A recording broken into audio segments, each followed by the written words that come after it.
If your knees hurt, the sensible thing to do, the obvious thing, the thing any reasonable person would tell you, is to rest them. Stay off them. Sit down. Give the poor things a break and let them heal. Your mother would tell you that. Your doctor might tell you that. Your own body aching on the stairs seems to be shouting it right into your ear. Rest. Protect. Wait, and I want you to sit with that for a moment, because it feels so completely right. It feels like wisdom. It feels like the kind of thing that's been true forever, the sort of common sense you'd be a fool to argue with.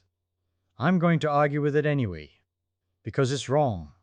Not a little wrong, not wrong at the edges, wrong at the center. That advice, gentle and caring as it sounds, has put more people onto an operating table than bad knees ever managed on their own. And by the time this long, quiet evening is over, I think I can show you exactly why, step by careful step, until it's as plain to you as it is to me. Now, I don't say this to frighten anybody. This is not a talk to get your heart racing. Quite the opposite. I want you to settle in, get comfortable, let your shoulders drop. We have all the time in the world tonight, hours of it. We're going to take a very ordinary thing, the knee, this hinge you've been walking around on your whole life without a second thought, and we're going to look at it the way a curious person looks at anything. Slowly. Turning it over, asking the silly questions that turn out not to be silly at all. But first, let me be fair to the idea I just insulted. Because the people who believe you should rest a sore knee are not foolish people. They are smart. They are careful. They have very good reasons, and I want you to feel the full weight of those reasons before I lay a finger on them. That's only sporting. You don't get to knock a thing down until you've built it up honestly and admired it in the light. So let's build it up. Start with how enormous this problem is. Right now, in the United States alone, somewhere around 32.5 million adults are walking around with osteoarthritis. 32.5 million. That's not a rounding error in the population. That's a crowd you could not fit into every baseball stadium in the country at once. And the cost of it, the money spent trying to manage it, patch it, replace it, dull the pain of it, comes to more than $136.8 billion every single year. That number, by the way, has more than doubled in the last 10 years. Doubled. And of that, roughly $65 billion a year is direct medical cost, the actual doctors and hospitals and procedures. And here's the part that really lands. Every year, surgeons in this country perform about 1 million knee and hip replacements. 1 million. They take the joint out, the real one you were born with, and they put in a machine, metal and plastic, engineered, bolted, cemented into the bone. 1 million times a year we decide the original part has failed so badly that the only thing left to do is remove it. Now, if you look at who this happens to, you find that among adults 45 and older, if you actually take the x-rays and look, 37.4% of them show knee osteoarthritis. More than a third, and it isn't shared out evenly between the sexes. Among women, it runs about 42.1%. Among men, 31.2%. Women carry more of this burden, and we'll come back to why that thread matters later, because it isn't an accident, and it points at something deep about the geometry of the human body. So here is a thing that is common, expensive, painful, and it ends 1 million times a year with the joint being thrown out and replaced.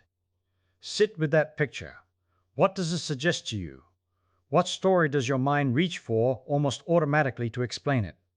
I'll tell you the story it reaches for, because it reached for the same one in me and in nearly everyone I've ever talked to about it. Your mind reaches for the picture of a machine wearing out, a part that's been used too much. And once you see the joint that way, as a component grinding itself down with every mile, then the rested advice isn't just reasonable. It becomes the only thing that makes any sense at all. If the part is wearing out, then every step is another scrape, another shaving of metal off the piston, and the kindest thing you can possibly do is stop using it. That's the idea I'm going to take apart tonight. And I want you to notice how comfortable it feels, because comfort is exactly how a wrong idea protects itself. The wrong ideas that get you into trouble are never the crazy ones. The crazy ones you spot a mile off.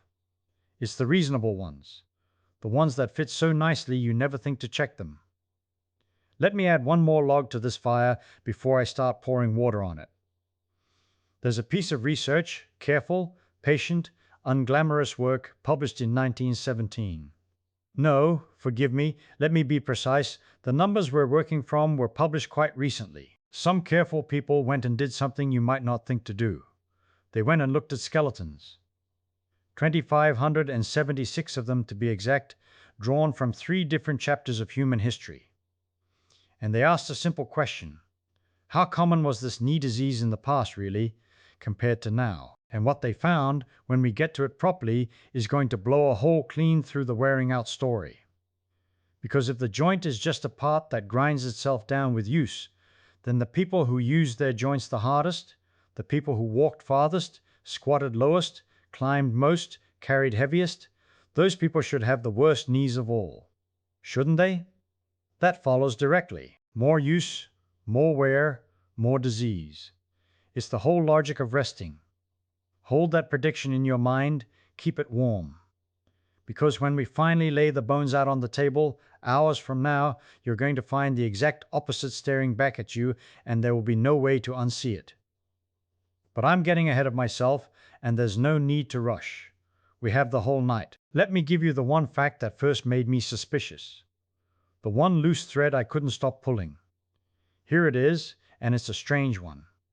The cartilage in your knee, that smooth, glassy, bluish-white cushion capping the ends of your bones, the very tissue that wears away in this disease, has no blood supply. None. Not a single blood vessel runs into it. It is, in the language of the anatomists, avascular, bloodless. Now stop and think about how odd that is. Every other living tissue in your body is threaded through with blood vessels. A river system delivering food and hauling away garbage, because that's how living things stay alive. Your muscles are red with it. Your skin, your organs, your bones themselves, all fed by blood. But this one crucial tissue, the one everything seems to depend on, the one whose failure lands 1 million people a year under the knife, gets no blood at all. So how on earth does it eat? A living tissue with no delivery truck. How does it get its groceries? How does it take out its trash? And the answer to that question, once you understand it, quietly demolishes everything the resting advice stands on. Because it turns out cartilage feeds itself in only one way. There is exactly one mechanism, and it is not blood, and it is not rest. It is movement.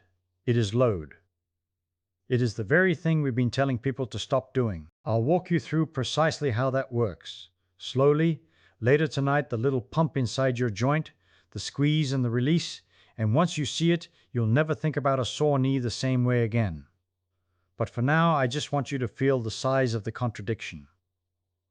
We have built up, very fairly, a beautiful and reasonable story that says a hurting knee should be rested, and we have just placed, right next to it, a single stubborn fact of biology that says the tissue at the heart of it all can only survive by being used. Both of those things cannot be right. One of them has to give.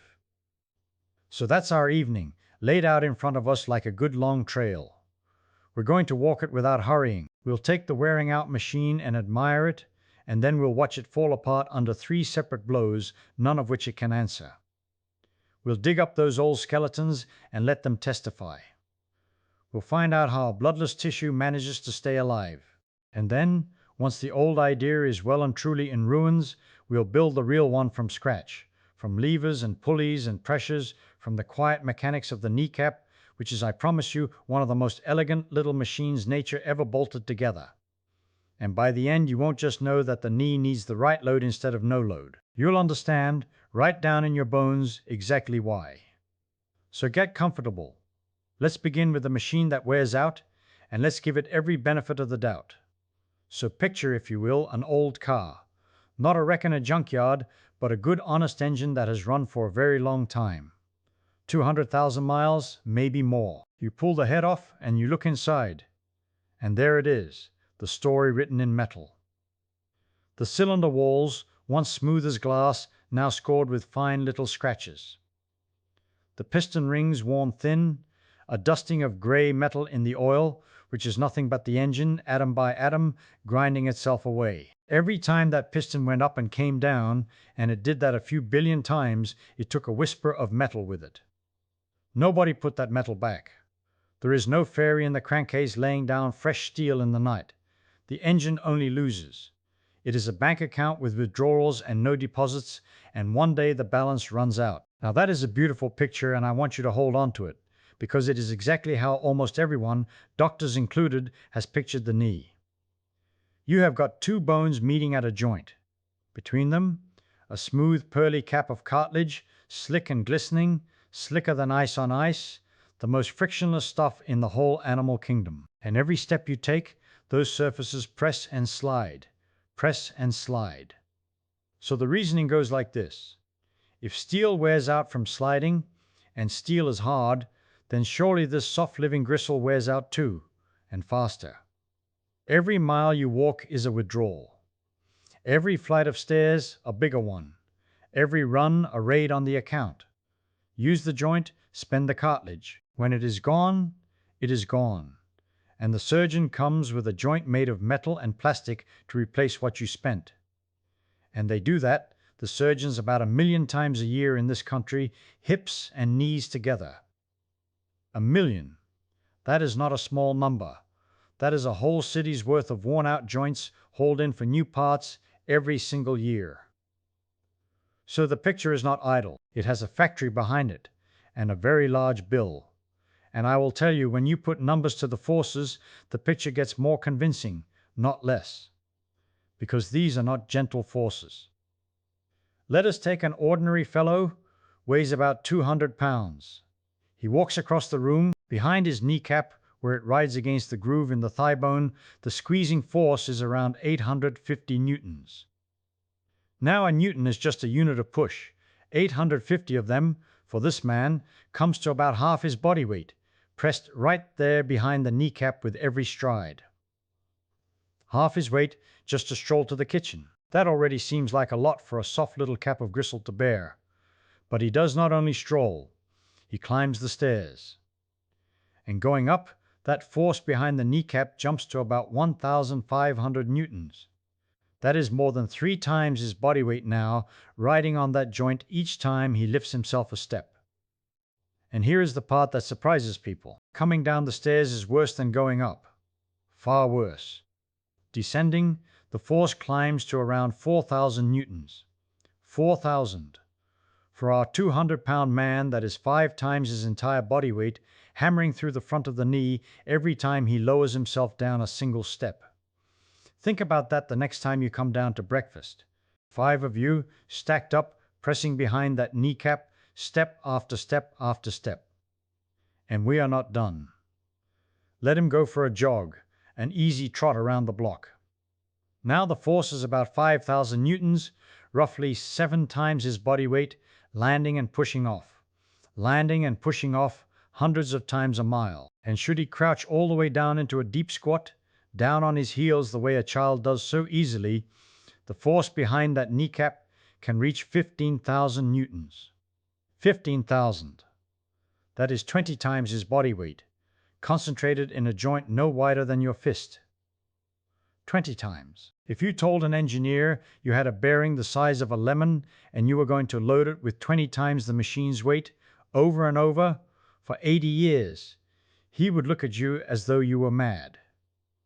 He would tell you to expect it to fail. So you see how tidy the whole thing looks. Here is the machine. Here are the enormous forces. Measured. Real. Not made up. Here is the soft part getting crushed by those forces. And here, right on schedule, is the assembly line of failed joints.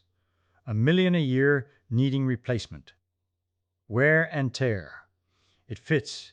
It fits so snugly that for the better part of a century almost nobody thought to poke at it. Why would you? When a thing wears out from being used, the obvious cure is to use it less. Rest the part. Baby the part. Spare it those 5 times bodyweight blows on the stairs. Take the elevator. Skip the jog. Sit down.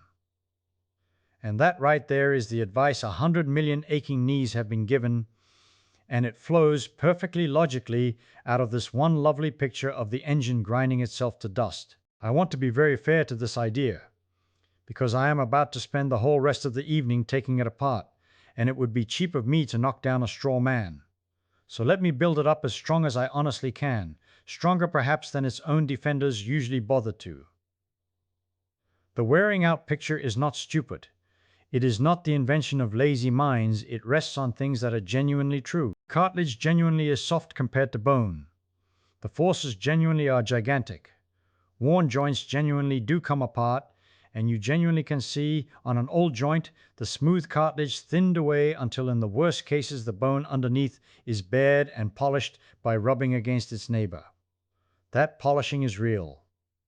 The old anatomists had a name for it, and the modern ones still do. When two bones lose their cartilage and grind bone directly on bone, the contact burnishes the bone to a hard shine, like the worn handle of an old tool, like the stone doorstep of a house where 1,000 feet have passed. It is a real mark. It is how you know, looking at a bare skeleton, that this person's knee had ground itself down while they lived. Hold on to that shine. We are going to need it. It is going to be our witness later when we dig up the dead and put them on the stand. And notice, too, how well the picture explains the timing of the thing. Cartilage wears slowly, and so the disease comes on slowly over decades, showing up mostly in the people who have had the most years to spend down their account. That fits. Heavier people wear their joints faster, more weight, bigger forces, and heavier people do get more of it. That fits too. A fellow who wrecks his knee playing ball, tearing the smooth surfaces, often gets the grinding disease early in just that knee, the injured one, years before his other knee shows a thing. That fits so beautifully it is almost cruel. Everywhere you look, the machine model seems to have an answer ready and waiting. So if you were sitting in this room a lifetime ago, and a doctor stood up and said, "The knee is a bearing, it wears from use, spare it and it will last you longer," you would nod. I would nod. It is sensible. It is measured. It has forces behind it and a shine on the old bones to prove it, and a million surgeries a year that seem to be the natural end of the story. If nature had actually built us this way, this would be the correct advice, and I would have nothing to talk about, and you could go to sleep now with a clear conscience. But nature did not quite build us that way. And the trouble with a picture this tidy is that it makes you stop asking questions. It feels finished. And whenever a thing in science feels too finished, feels closed, feels like there is nothing left to wonder about, that is exactly the moment a careful person ought to get suspicious.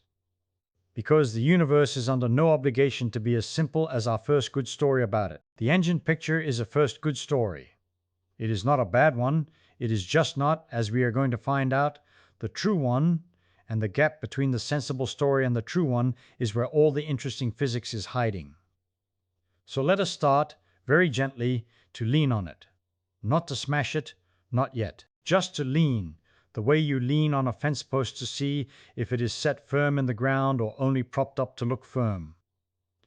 And the first place I want to lean is on that word, wear. Because when the engineer says a bearing wears out, he means something very precise. He means material is removed and not replaced. Lost and gone. That is what wear is. In a machine. Metal leaves and does not come back. The whole force of the picture depends on the knee being like that, a thing that only loses and never restores. So the honest question, the one that cracks the door open just a finger's width, is this. Is living cartilage actually a thing that only loses? Is it truly a dead-bearing surface? A slick pad of gristle wedged between two bones, doing nothing but slowly grinding away? Or is it alive, and busy, and doing something in there that no piston ring has ever done in the history of engines? Because if it is alive, if it is repairing and feeding and rebuilding itself, then the whole account is not just withdrawals. There might be deposits too. And a bank with deposits does not have to go broke. Let us go and find out how a piece of you with no blood in it manages to stay alive at all. Picture the tissue itself for a moment.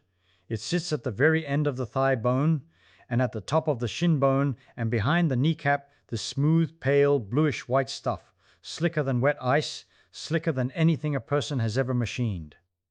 Run your imagination across it. There are no blood vessels in it. None. If you took a thin slice and put it under a good microscope and went looking for the little red rivers that feed almost every other tissue in your body, you would come up empty. This is the strange thing about articular cartilage. It is alive, the cells in it are alive and working, and yet it has cut itself off from the blood supply that keeps the rest of you going. So the student asks the innocent question, and it is a wonderful question. The kind that a clever person asks before they have learned to stop asking. How does it eat? If no blood comes to it, how does it get its groceries? How does it carry away its garbage? And you have to sit with how odd that is. Every muscle in your leg is threaded with blood vessels, a dense red plumbing, so that oxygen and sugar arrive door to door, and the waste is hauled off before it piles up. Your skin, your bone, your liver, all of them wired into the same delivery network. But this one critical surface, the very surface that has to take 5 times your body weight when you come down a flight of stairs, this one has no delivery trucks at all. Nature, which is usually so thrifty and so sensible, seems to have left the most heavily loaded part of the joint without a food supply. That looks like a blunder. And when something in biology looks like a blunder, it usually means you have not yet understood the trick. So let us work out the trick the way you would work out any puzzle, by asking what is actually available to the cells. They are not fed by blood. But they are not sitting in a desert either. They are bathed in a fluid. The joint is a sealed little chamber, and inside it there is this slippery liquid, the synovial fluid, something like the raw white of an egg in its feel, and the cartilage sits soaking in it the way a sponge sits in a shallow dish of water. And here is the first piece of the answer. The food gets in by diffusion. That is a fancy word for a very ordinary thing. If you drop a lump of sugar into a still cup of tea and walk away and never stir it, the sweetness spreads anyway, slowly, molecule by molecule, wandering from where there is a lot of it to where there is a little until the whole cup is sweet. That wandering is diffusion. It needs no pump and no pipes. It is just the natural drift of things from crowded places toward empty ones. So the oxygen and the nutrients in the synovial fluid seep into the cartilage the same way the sweetness seeps through the tea, and the waste products seep the other way, out of the cartilage and into the fluid, drifting down their own crowded to empty slope. Now that is pretty, but if you are the suspicious sort, and I hope by now you are, you should not be satisfied. Diffusion by itself is slow. It is fine for a thin film. But this cartilage is thick, in places a few millimeters thick, which for a molecule wandering blindly is an enormous distance, a marathon with no map. If the only thing moving the groceries was that lazy drift, the cells deep inside the tissue would be waiting a very long time for dinner. So plain diffusion cannot be the whole story. There has to be something that helps the fluid actually move, something that stirs the tea. And this is where the tissue does the thing that no piston ring has ever done, the thing I promised you a moment ago. The cartilage is a sponge. I do not mean that loosely, I mean it mechanically, honestly, structurally. It is a mesh soaked full of water, and when you press on it, it does exactly what a wet sponge does in your hand. It squeezes. The fluid inside is driven out. And when you let the pressure off, it does the other thing a sponge does. It swells back and drinks the fluid in again. Now hold that picture next to the thing we were so gloomy about before. The loading, the forces, the 5 times body weight coming down the stairs. We were treating every one of those loads as damage, as another scrape of metal off the bearing. But look at what the load is actually doing to a sponge. Every time you take a step, you compress the cartilage and you wring the old stale fluid out of it, the fluid carrying the waste. And every time you lift the foot and unload the joint, the cartilage springs back and sucks in fresh fluid loaded with new supplies. Press. Release. Press. Release. Squeeze out the garbage, draw in the groceries. The loading is not only wearing the tissue, the loading is feeding it. The very motion we were told to avoid is the pump that keeps the thing alive. I want you to sit with how completely that turns the picture over, because we are not done being surprised by it. It would be enough. It would already be a lovely result if motion simply delivered the food. But the fluid that moves is not just a passive delivery van. People have taken little pieces of cartilage and grown them in a dish, kept them alive outside the body, and then bathed them in synovial fluid drawn from a joint that had been exercised, and compared that to fluid drawn from a joint that had been resting. And the cartilage could tell the difference. In the fluid taken after exercise, the cells built more of the good structural molecules, the long sugary chains, the glycosaminoglycans that give the tissue its springiness and its strength. And they lost less of them. Building went up. Breakdown went down. The fluid that had been through a working joint was, in some way we are still learning to describe, a better broth. Motion did not just feed the tissue. Motion changed the chemistry of the very bath the tissue was sitting in and tilted it toward repair. So now, go back and stand next to the worn engine again, the picture that seems so airtight, and feel how the floor has shifted under it. The engine only loses. Every hour it runs, a little more metal leaves the pistons and never returns, and that is why you are gentle with it, why you drive it easy, why less use means longer life. But the cartilage is not an engine. When it runs, it feeds. When it runs, it clears its own waste. When it runs, it builds the very molecules that make it strong. Being gentle with it, in the sense of never loading it at all, does not spare it. It starves it. Take that pump away, hold the joint still, and the groceries stop arriving in the deep tissue, and the garbage stops leaving, and the good molecules are not replaced as they are lost. There are studies of exactly this, of joints held immobile, and the cartilage does not stay preserved like a museum piece under glass. It degrades. It thins and softens and falls apart. Faster, not slower. The rest we prescribed as a cure turns out to be a slow version of the disease. Now I do not want to overshoot, because that is how people get themselves into trouble, by taking a true idea and riding it off a cliff. I am not telling you that if a little loading feeds the cartilage, then a colossal loading must feed it wonderfully. That if walking is medicine, then jumping off a roof is a tonic.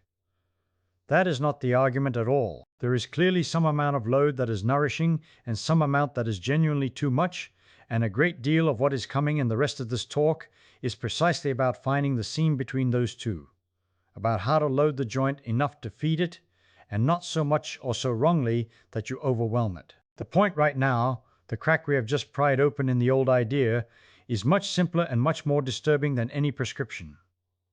It is that the resting we were so sure about, the take it easy that felt like the very soul of common sense, was resting on a picture of the tissue that is false. Cartilage is not a dead pad grinding down toward zero. It is a living, thirsty, self-repairing sponge that has arranged its whole survival around being squeezed. And a thing that survives by being squeezed has no business being wrapped in cotton wool. Feel where that leaves us. We have a piece of the body with no blood in it, which looked at first like an oversight and turned out to be an elegant solution. A tissue fed by its own use, drinking when it is pressed and building itself up out of the fluid that only good motion prepares for it. That is one crack. It is a real one. It does not by itself topple the whole engine, because a stubborn person could still say, all right, so cartilage feeds on some motion, but surely too much motion over a whole hard life still grinds the poor thing to ruin in the end. And that is a fair objection, and I want to take it seriously, because it is exactly the objection the bones themselves are about to answer for us. We have people, real people who lived and worked and died long ago, who use their knees harder than almost anyone alive today, and we can go and look at their skeletons and read right there in the bone how their joints fared. So let us go and dig them up, gently, and ask them what a lifetime of squeezing actually does. So picture the work that a fellow named Wallace and his colleagues did in the year 2017. They did not guess, and they did not argue from an armchair. They went and collected skeletons, real ones, 2,576 of them, and they laid these bones out across 3 great stretches of human time. There were 176 people who lived as hunter-gatherers far back before anybody farmed or built a factory. Then there were 1,581 people from the early industrial days, the workers, the ones who labored with their bodies in the 17 and 18 and 1900s. And finally, there were 819 people from our own post-industrial time, the recent dead, people who live softer lives on padded chairs. Now, how do you read a knee from a dry bone when all the soft stuff, the cartilage, the fluid, the ligaments is long gone to dust? You look for a mark, and it is a terrible and beautiful mark, and it has a name. It is called eburnation. When a joint truly wears through, when the cartilage is gone and the two bones grind bare against each other, the bone does not stay rough. It polishes. Under the constant grinding, it takes on a smooth ivory shine, like the worn handle of an old tool that a hand has held for 40 years. That polish is the fingerprint of real end-stage arthritis. It does not fade. It is written into the bone, and it lasts for thousands of years, waiting for someone to come and read it. And the people reading it were careful, so careful that when two separate observers looked at the same bones and marked which knees were eburnated and which were not, their agreement, measured by a number they call kappa, came out at 0.98. That is about as close to perfect agreement as two human beings ever get about anything. So we are not dealing with a hunch here. We are dealing with a hard, checkable, physical scar. And here is the count. Among the recent dead, the post-industrial people, 16 out of every 100 had that ivory polish of bone-on-bone arthritis in the knee. 16%, with a little honest wiggle room around it, somewhere between 14 and 19. Now hold that number in your hand and go back in time to the early industrial workers, the ones who broke their bodies at hard labor. You would expect them surely to be worse, all that toil, all that pounding. 6%. 6 out of 100, less than half our rate. And then go all the way back to the hunter-gatherers, the people with no chairs and no shoes worth speaking of. People who squatted by fires, who climbed and dug and walked all day across rough ground on their own two bare feet. People who used their knees more in a week than many of us use ours in a season. 8%. 8 out of 100. I want you to sit with how strange that is, because it is the whole hinge of the story. The people who used their knees the hardest had joints that were about half as arthritic as ours. Not a little better. Twice as good. And this is not because they died young before the trouble could set in, and it is not because they were all lean while we are heavy. The people who did this work were not fools. They knew someone would say exactly that. So they controlled for age, and they controlled for body weight, for that number people call the body mass index. They held those things steady in the arithmetic and asked, once age and weight are accounted for, is the modern joint still worse? And it was. About 2.1 times worse. Our knees fail at roughly twice the rate, and the failure is not hiding inside our long lives or our full waistlines. Something else is doing it. Something new. Now this is the moment where the tidy little engine picture we were carrying starts to feel wrong in the hands. Remember the machine, the pistons and the cylinders, the part that wears from use? If that picture were the true and complete story, then the hunter-gatherer who ran his engine hardest and longest ought to be the one whose joint is ground to nothing. He is the high-mileage vehicle. He should be the wreck in the yard. And instead he walks away, at 8%, with a knee in better shape than the man who sat still. The engine that got driven the most is the engine that lasted. No machine you have ever owned behaves that way. Your car does not thank you for 100,000 extra miles. A knee, apparently, sometimes does. So what did these careful people point to when they went looking for the new thing, the modern poison that the ancient bones never tasted? They did not claim to have caught the culprit red-handed, and I respect them for that restraint. They laid out a lineup of suspects. One suspect is physical inactivity itself, the simple fact of not moving, of sitting for hours and days and years. Another is the hardness of the ground we walk on, all that concrete and pavement, the flat, unforgiving surfaces our ancestors never pounded their heels against, for they walked on earth and grass and soil that gave a little under each step. Another suspect is inflammation coming from what we eat, a low simmering irritation carried in the blood. And another is the great stillness of the modern day, the chronic sitting, the long unbroken quiet of a body that has forgotten what it was shaped to do. Notice something about that lineup. Not one of those suspects is the crime we had accused. We had accused motion. We had put use itself on trial and sentenced the knee to rest. And here are the actual suspects walking in, and every last one of them is a form of not enough, not a form of too much. Too little movement, too little give in the ground, too little of whatever quiet good thing a body in motion brews inside itself. The bones are telling us that the danger was never that we used the joint. The danger, or a large piece of it, is that we stopped. Now be honest with me, because a good objection is worth more than a lazy agreement, and I told you I would take the stubborn person seriously. The stubborn person can still say, well, the ancients walked on soft ground, and that is the difference. So it is not really about how much they moved, it is about what they moved on. And that is a fair thought, and it may well be part of the truth. But look what has already happened to the argument while you were making it. A minute ago you were sure that rest was the medicine and motion was the disease.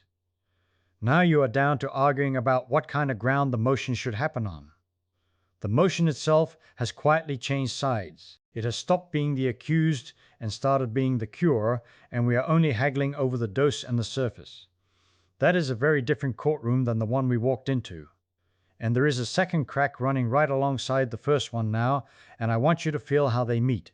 We already saw that the cartilage has no blood, that it drinks its supper only when it is squeezed and released. Squeezed and released, the way you work a sponge under a running tap to get the clean water deep into it. A joint that never moves is a sponge left dry on the counter. And now the skeletons come and say the same thing in their own silent language, from the far side of the evidence. The people who squeezed their joints all day, all their lives, kept their joints. The people who let them sit still lost them at twice the rate. Two completely different kinds of evidence, one from the laboratory bench where they cultured little pieces of living cartilage, and one from the graveyard where they read old bones, and the two are pointing their fingers at the exact same thing. When two witnesses who have never met tell you the same story, you start to believe there is a real event behind it. So where does that leave the reasonable doctor and the reasonable patient? The ones who started us off. The ones who heard take it easy on those knees and nodded because it sounded so obviously right. It leaves them holding a piece of advice that has just been caught contradicting the bones of our whole species. Not because the doctor is unkind, and not because resting a hot, swollen, freshly injured joint for a few days is wrong, for it often is exactly right in the moment. But because take it easy, said as a way of life, said as the long plan, is the very thing the hunter-gatherer never did, and his knees are the ones we should be envying. The long rest is not the safe harbor it pretends to be. It is, quietly over years, its own kind of wear. But I have been circling something, and I owe it to you to turn and face it, because so far I have only shown you that motion is not the villain. I have not yet shown you why the very same activity, the very same stairs, the very same squat, can grind one knee to that ivory polish and leave another knee humming along for 80 years. If motion is medicine, then like any medicine it must have a dose, and a timing, and a way of getting it wrong. The bones have told us that using the joint is good. They have not told us how. And the how turns out to hang on a small flat bone at the front of your knee, a bone most people think of, if they think of it at all, as a little cap that just sits there and gets bruised. It does not just sit there. It is one of the cleverest little machines in your whole body, and once you see what it is really doing, every ache on the stairs will start to make a completely different kind of sense. So let us go and look very closely at the kneecap. Take your hand and rest it just over the front of your knee. There, under your fingers, is a little disc of bone, roughly the size of a walnut cut in half, floating in a bed of tendon. It is not bolted to anything. It does not sit in a socket. It is suspended like a stone tied into the middle of a rope, held from above by the great tendon of your thigh muscle, and held from below by a shorter, thicker tendon that anchors down onto your shin bone. And this floating stone does something that, when you first understand it, feels almost like cheating. It moves the muscle's line of pull away from the joint. That is its entire trick, and it is a beautiful trick, so let us slow all the way down and see why moving a line of pull outward matters so enormously. Think about a door. Not the fancy part of the door, just the plain business of opening it. You push on the handle out near the far edge, and it swings easily. Now try pushing the same door open by pressing right next to the hinge. You can lean your whole weight into it and it barely wants to move. Same door, same hinge, same muscles in your arm, but the result is night and day. What changed is the distance between where you push and where the door turns. That distance has a name. We call it the lever arm or the moment arm, and the turning effort you produce is simply the force you apply multiplied by that distance. Push far from the hinge and a small force makes a big turn. Push close to the hinge and even a big force makes almost nothing happen. The old Greek, Archimedes, understood this so completely that he supposedly said if you gave him a long enough lever and somewhere to stand, he would move the whole earth. He was not bragging, he was just telling you the truth about levers. Now, your knee is a hinge, and the place where it turns is deep inside the joint, back near the ends of the two long bones. Your thigh muscle wants to straighten that hinge. If the tendon of that muscle ran in a straight line right across the front of the joint, hugging close to the turning point, it would be like pushing the door next to the hinge. The muscle would have to pull ferociously hard to produce even a little straightening. But it does not run straight across. It runs over the kneecap. And the kneecap, being a lump of bone with thickness to it, lifts that tendon up and away from the joint, holds it out in front like a small hill the rope has to climb over. That little lift, that little bump outward, pushes the line of pull farther from the hinge. And so the same muscle, pulling with the same effort, now produces far more turning. The kneecap is doing for your thigh exactly what the handle does for the door. How much does it help? The measurements are lovely and specific. When your leg is straight out in front of you, fully extended, the presence of the kneecap lengthens the muscle's lever arm by nearly 30%. 30%. That is not a rounding error. That is the difference between a muscle that can finish the job and a muscle that cannot. In fact, and this is the part that makes people sit up, if you take the kneecap away entirely, a person can no longer generate enough force to straighten the knee those last few degrees into a locked standing position. They simply cannot do it. The muscle is still there, still strong, still willing, but you have taken away its handle and now it is pushing next to the hinge and the door will not close. So this little cap that everyone thinks of as a thing that just gets bruised on the pavement, this is the very component that lets you stand up out of a chair, climb a step, and hold yourself upright against the pull of the whole planet. Here is where it gets subtler, and I want you to stay with me, because the kneecap does not give the same gift at every angle. Its help changes depending on how bent your knee is. When the knee is bent to about 45 degrees, roughly halfway into a sit, the kneecap is lengthening that lever arm by that generous 30%. But when the knee is bent all the way, folded up deep, the kneecap has slid around the curve of the bone and now sits in a position where it only adds about 10%. So the handle is longest, the mechanical gift is richest, somewhere in the middle of the motion, and it shrinks as you fold all the way up. This will matter later, more than you can guess right now, because it begins to explain why the middle of a movement can feel strong and safe while the extremes feel strained. And the kneecap does not stay put while all this is happening. It travels. As you go from a deep bend up to a straight leg, the kneecap slides upward along the front of the thigh bone a distance of about 7 centimeters. 7 centimeters. That is nearly the length of your thumb. This little stone is riding up and down a groove in the bone through the whole arc of every step you take, every stair, every time you rise from sitting. It is not a cap that sits still and absorbs bumps. It is a moving part, a sliding block in a track, journeying up and back down thousands upon thousands of times a day. And it is riding that track precisely so that the muscle above it always has the best handle it can get on the joint below. Let me put a number on the handle itself, because the engineers who measured this found something that ties directly back to why some knee positions are gentle and others are cruel. The lever arm of that lower tendon, the one running from kneecap to shin bone, measures about 56 millimeters when the knee is bent to 60 degrees. Bring the knee out towards straight, to about 20 degrees of bend, and that same lever arm shortens to roughly 47.5 millimeters. So as you straighten out toward the end of the motion, the handle gets shorter. And remember our rule. Turning effort equals force times lever arm. If the leg needs to produce a certain amount of turning to hold you up and the lever arm has gotten shorter, then the muscle has to pull harder to make up the difference. A shorter handle demands a stronger pull for the very same result. And a stronger pull is not free. Every extra newton the muscle yanks through that tendon presses the kneecap harder against the bone behind it. This is the hidden cost. The kneecap earns you leverage, but it pays for that leverage by being squeezed against the groove it rides in. The harder the muscle pulls, the harder that little stone is mashed into the front of the joint. So you can already feel the shape of a trade beginning to form. In the middle of the motion, the handle is long, the muscle can relax a little, and the squeeze is gentler. Out toward the straight-legged end, if the leg is loaded, the handle shortens, the muscle must haul harder, and the squeeze climbs.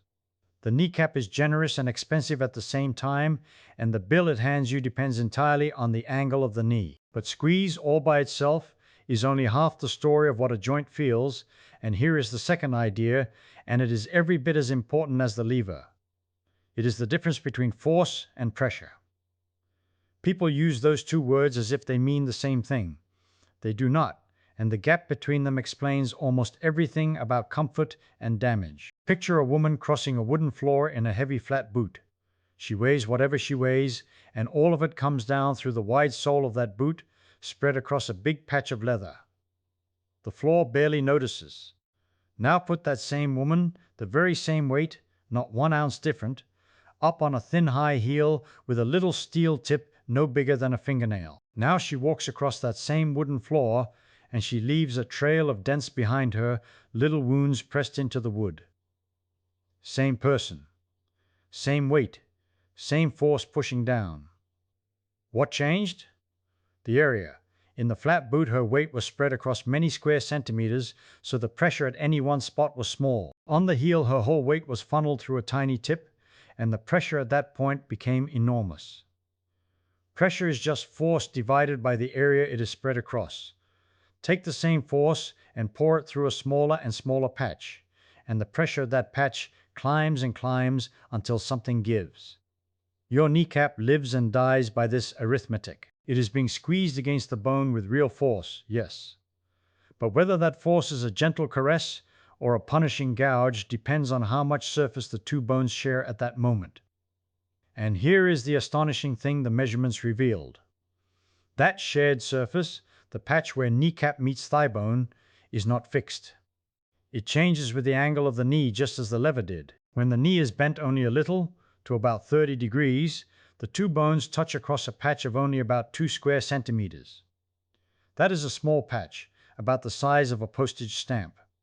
But bend the knee deeper all the way to 90 degrees, a full right angle, and that patch of contact triples, opening up to about 6 square centimeters. The bones share far more of themselves the deeper you fold. So look at what nature has arranged. As the knee bends deeper, the force pressing the kneecap in tends to rise, because the muscle is working against gravity through a bent leg.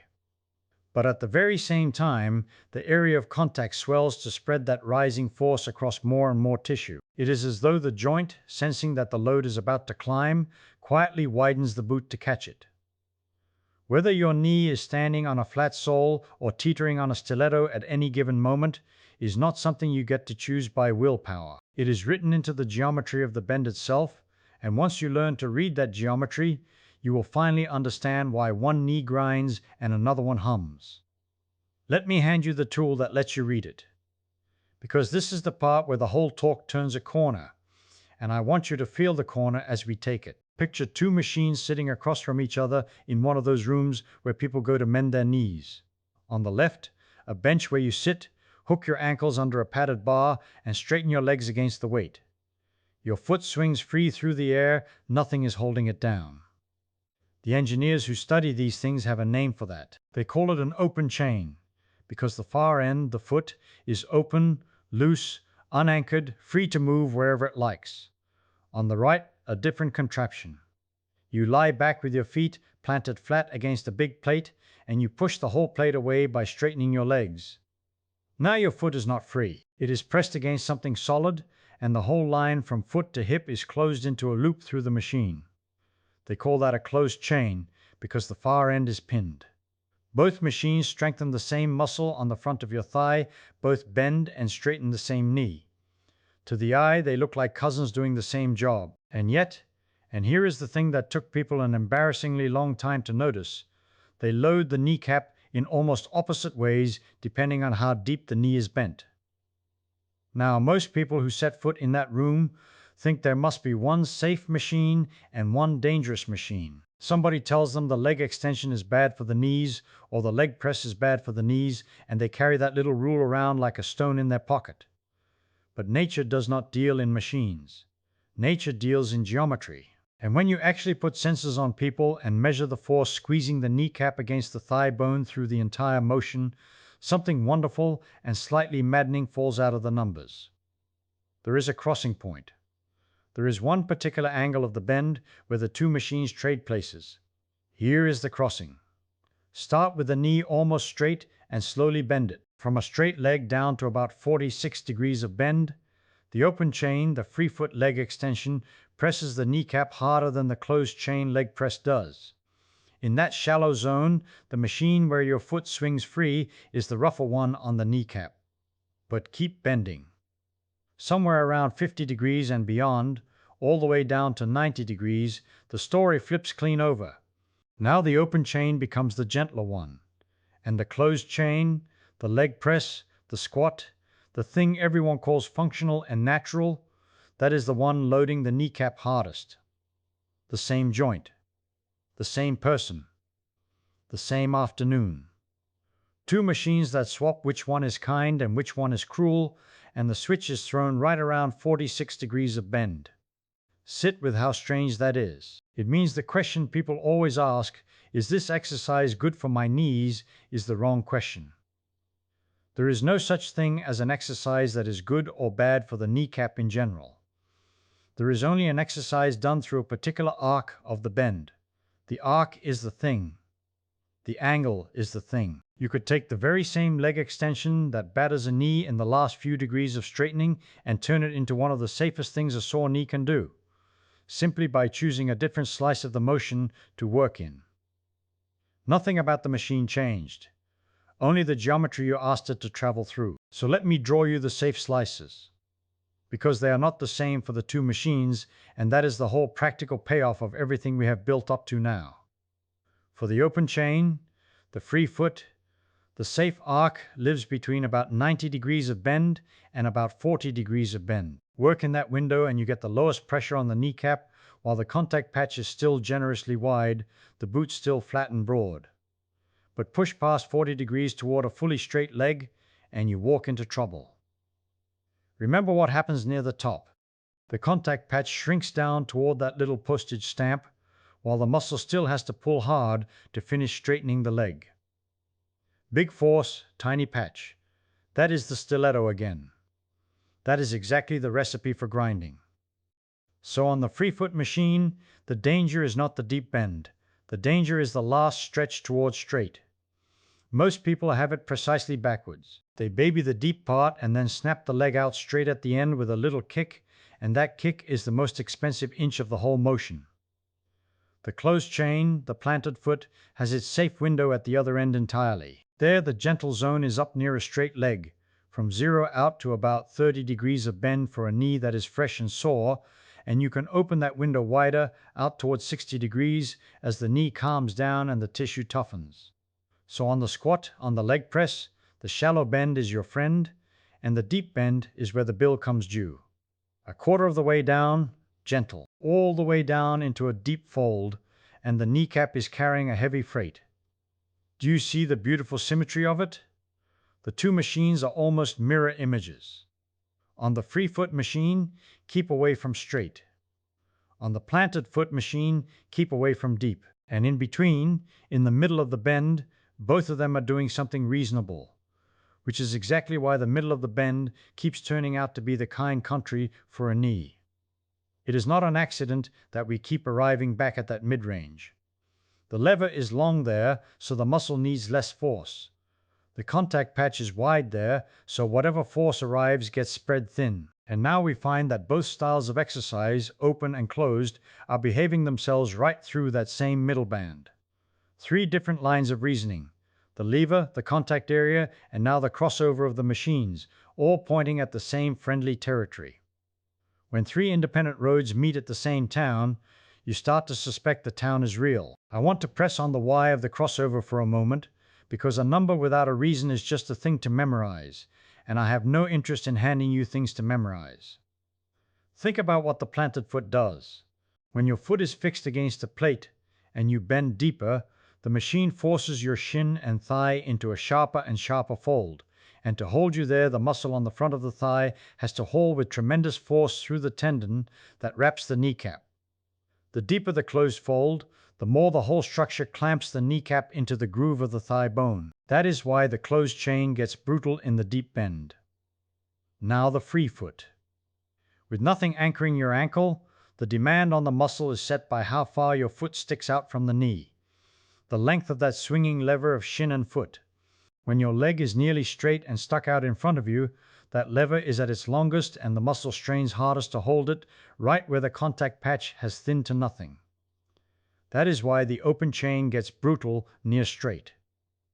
Two completely different reasons, coming from two completely different mechanical setups, and they happen to cross somewhere around 46 degrees. The number is not magic. It is just where those two rising and falling curves happen to slice through each other. But knowing it is there changes everything about how you would coach a frightened knee back to strength. And here is what I love most about this crossover. It quietly dismantles the last hiding place of that old machine wears out picture we spent so long taking apart. Because if joints were simply parts grinding themselves to dust, then more motion would always mean more grinding, and the only sensible advice would be to move less. But the crossover says something the wear and tear story can never say. It says the same amount of motion can be gentle or harsh depending only on the shape of the path. It says you can move a great deal, work the muscle hard, and load the kneecap lightly all at once if you are clever about the arc. Motion is not the enemy. Badly chosen motion is the enemy. And badly chosen only means you wandered into the slice of the bend where force is high and contact is low, on the wrong machine, at the wrong depth. Stay in the kind country, and you can pour work into that leg for weeks and the kneecap will thank you for it rather than curse you.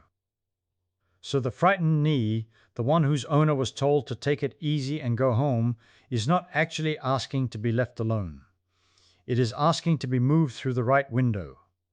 It wants the middle of the bend on both machines. It wants the free foot kept away from the final straightening kick.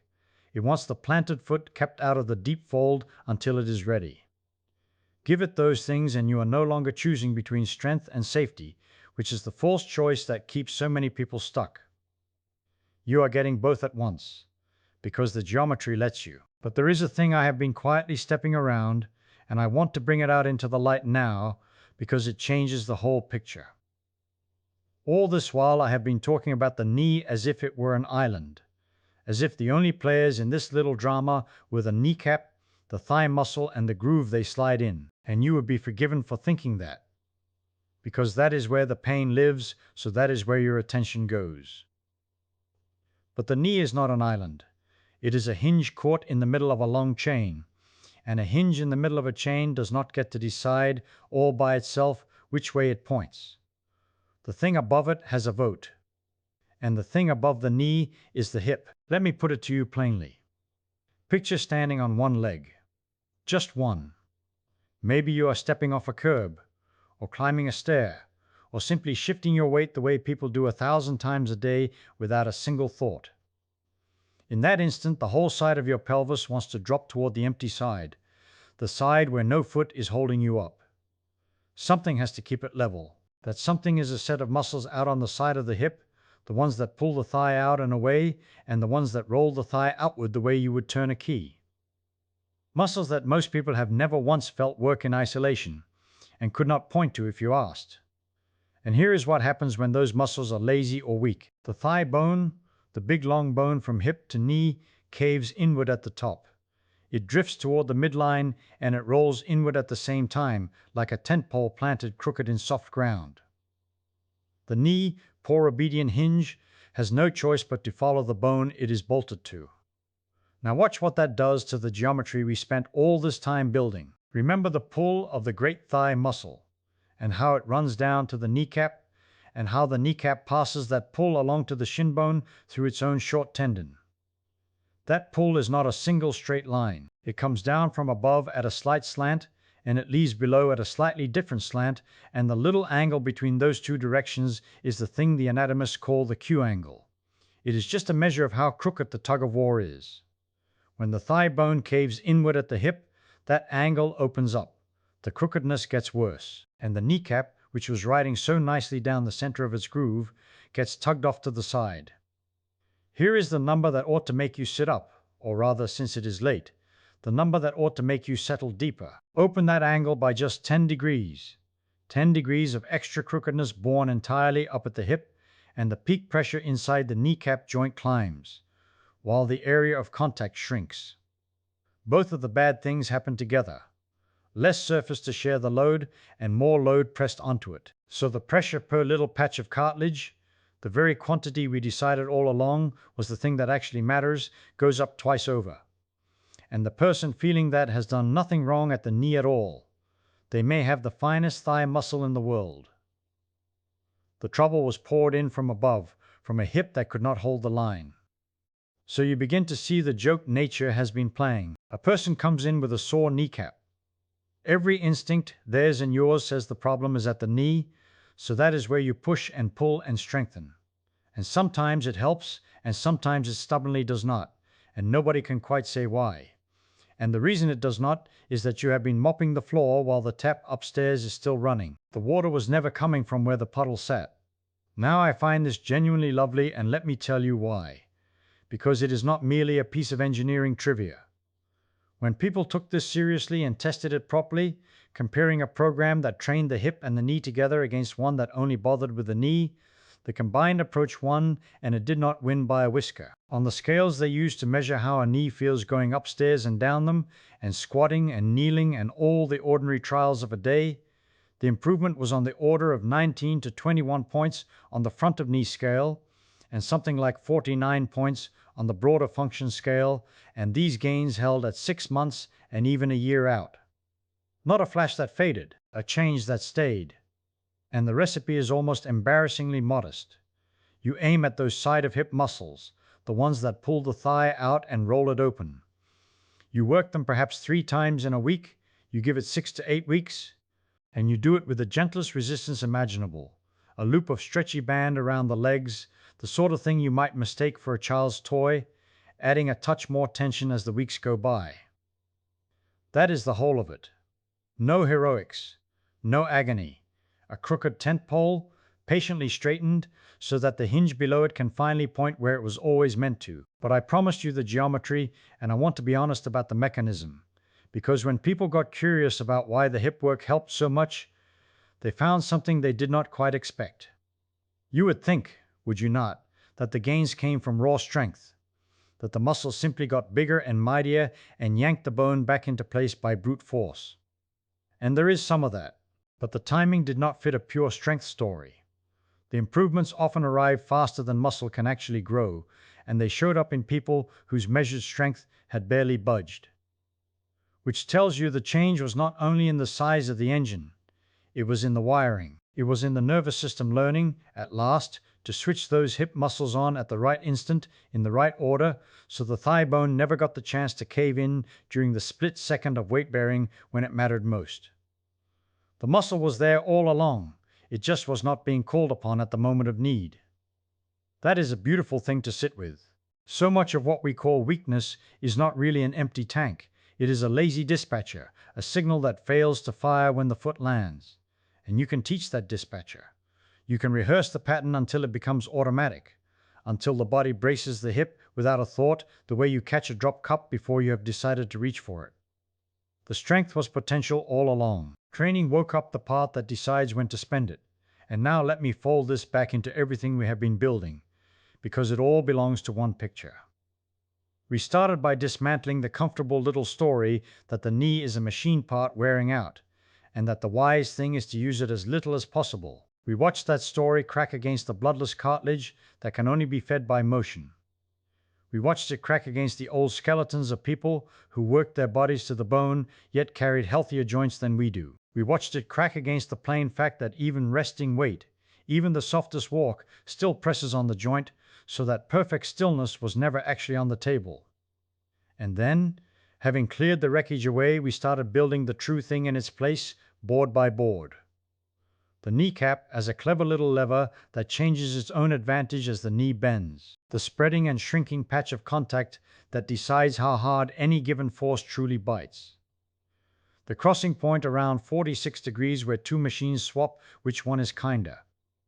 And now, standing over all of it, the hip, quietly governing whether the whole apparatus is even aimed straight. None of these pieces contradicts the others. That is how you know you are near the truth of a thing. The full story had to keep making exceptions, keep waving its hands, keep telling you that the more active people should have been the sicker ones and somehow were not. The true story asks for no exceptions. It says the joint is a living tissue that must be fed by use, aimed by the muscles around and above it, and loaded through the windows where its own geometry is generous. Feed it, aim it, load it wisely, and it does not wear out like a bearing. It thrives, the way anything alive thrives on being asked to do the work it was shaped to do. So we are not finished, not by a long way, because I have said the word wisely again and again, and I owe you more than a word. I owe you the actual shape of the doing. How many times, held for how long, how often in a week, and why the stillest exercise of all, the one where nothing seems to move, may be the strangest and most powerful medicine on the whole list. That is where we are going next, and it is quieter than anything we have touched yet. But before we walk into that room, just rest for a moment on the size of what we have already overturned. The advice was to stop, and the deeper you look, the more stopping reveals itself to be the one thing the knee cannot afford. So let us walk into that quiet room together, and let me show you the strangest medicine on the table, the one that hardly looks like exercise at all. Picture a person leaning back against a smooth wall, sliding down until the thighs are on their way toward level, and then simply staying there. Nothing moves. No repetitions counted out loud, no weight lifted and lowered, no swing of the leg. Just a body held against gravity, trembling a little, breathing slow.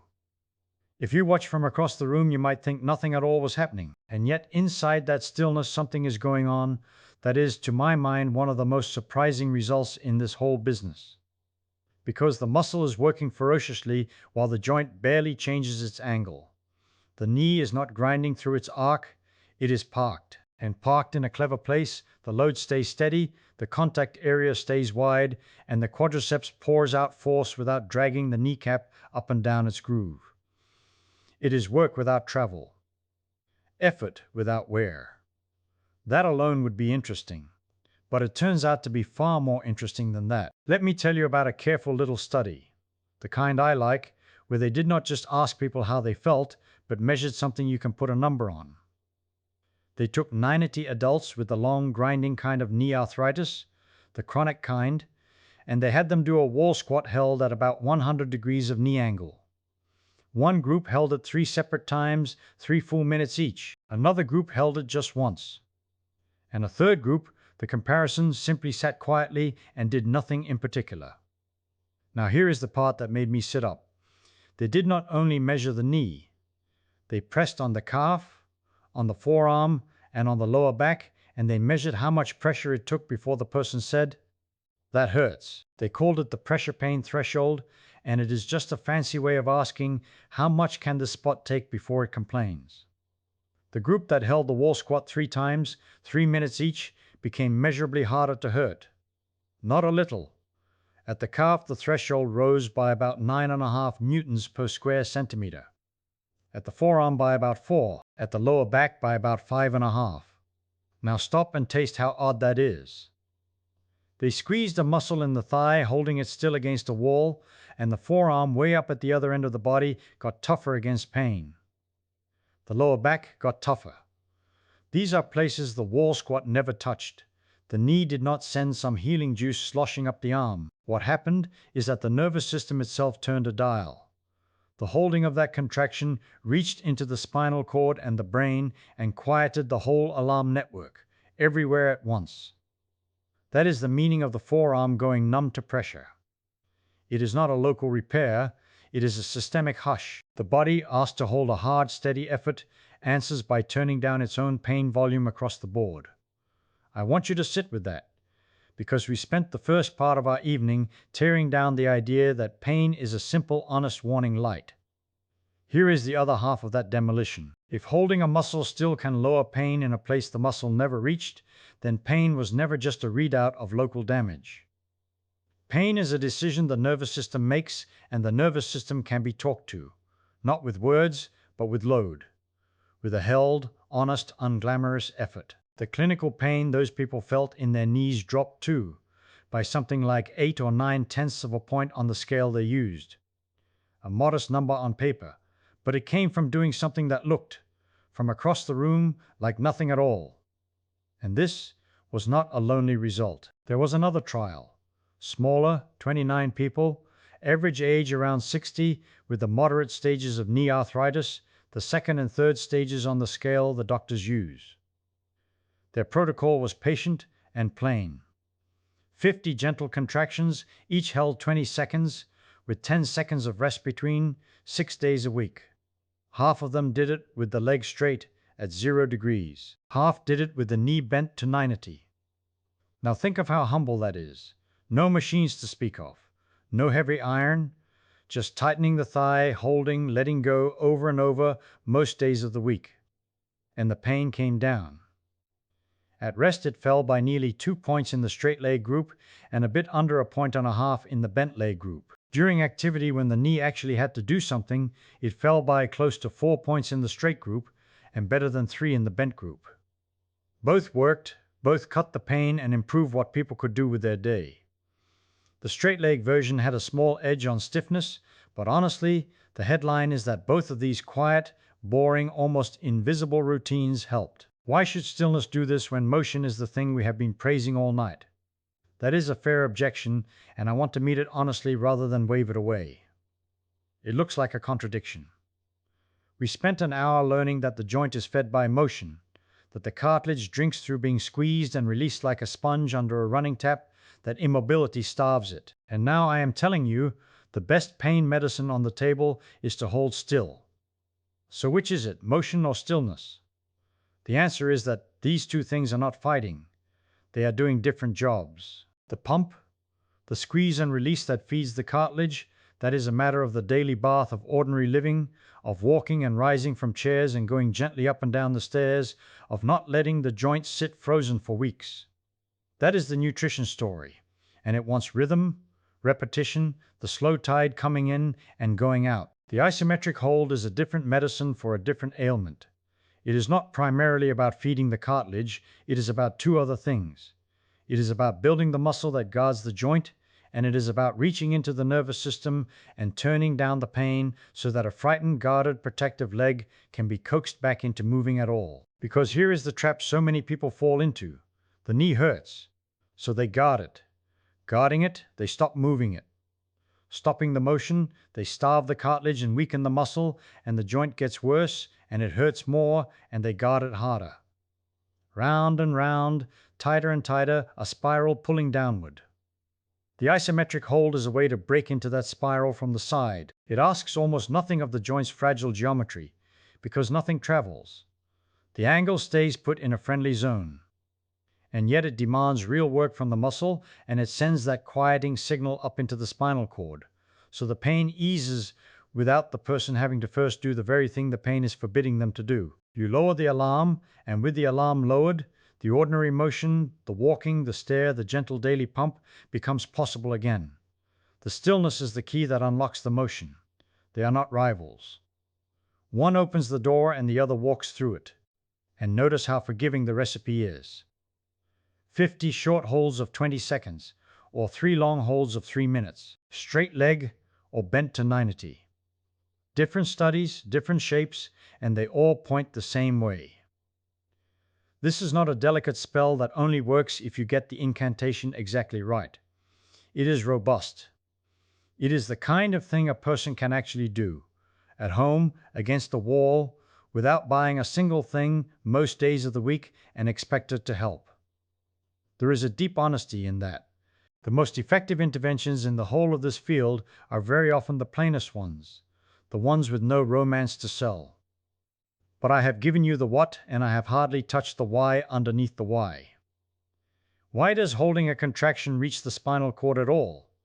What is the muscle actually saying, and to whom, when it holds against that wall? And there is a deeper puzzle still, sitting quietly under everything I have told you tonight, which is this. The quadriceps is the great guardian of the kneecap, but it is not the only guardian, and it may not even be the most important one. Because the thigh does not float in space. It hangs from the hip, and the hip, it turns out, has a great deal to say about where that kneecap points and how much it grinds. We have been staring so hard at the knee that we have not yet looked up the leg to the thing that steers it. So let us keep our voices low and let us follow the force upward, away from the sore joint itself, to the quiet muscle at the side of the hip that no one thinks to blame. The muscle I have in mind sits on the outer edge of the hip, on the side where you would rest your hand if you stood with your arm hanging straight down. It is called the gluteus medius, though the name matters far less than the job. And the job is not what you would guess. When you think of the muscle on the side of your rear end, you probably think it swings the leg out to the side the way a dancer lifts a leg or a child does a jumping jack. And it can do that. But that is almost never what it is actually for. Most of the time, that muscle is doing something far more subtle and far more important. It is holding you level. Let me show you what I mean, quietly, without you having to stand up. Imagine you are walking across a room. For roughly half of every stride, you are balanced on one foot. The other foot is in the air, swinging forward. Now think about what that means for your body. You have a pelvis, that broad basin of bone, and it is held up on one side by one leg. On the other side there is nothing but air and a dangling leg. What should happen? By every rule of the lever, that unsupported side should sag. The pelvis should tip like a seesaw with a child climbing off one end. And if it sagged, your whole trunk would lurch sideways over the standing leg with every single step. You would walk like a rag doll flopping from side to side. You do not do that. And the reason you do not is that the muscle on the side of the standing hip fires quietly and precisely and pulls down on its own side of the pelvis just hard enough to keep the whole basin level while the other leg swings through. It is not moving your leg out to the side at all. It is anchored to the leg, and it is using that anchor to keep your body from tipping. It is a stabilizer wearing the costume of a mover.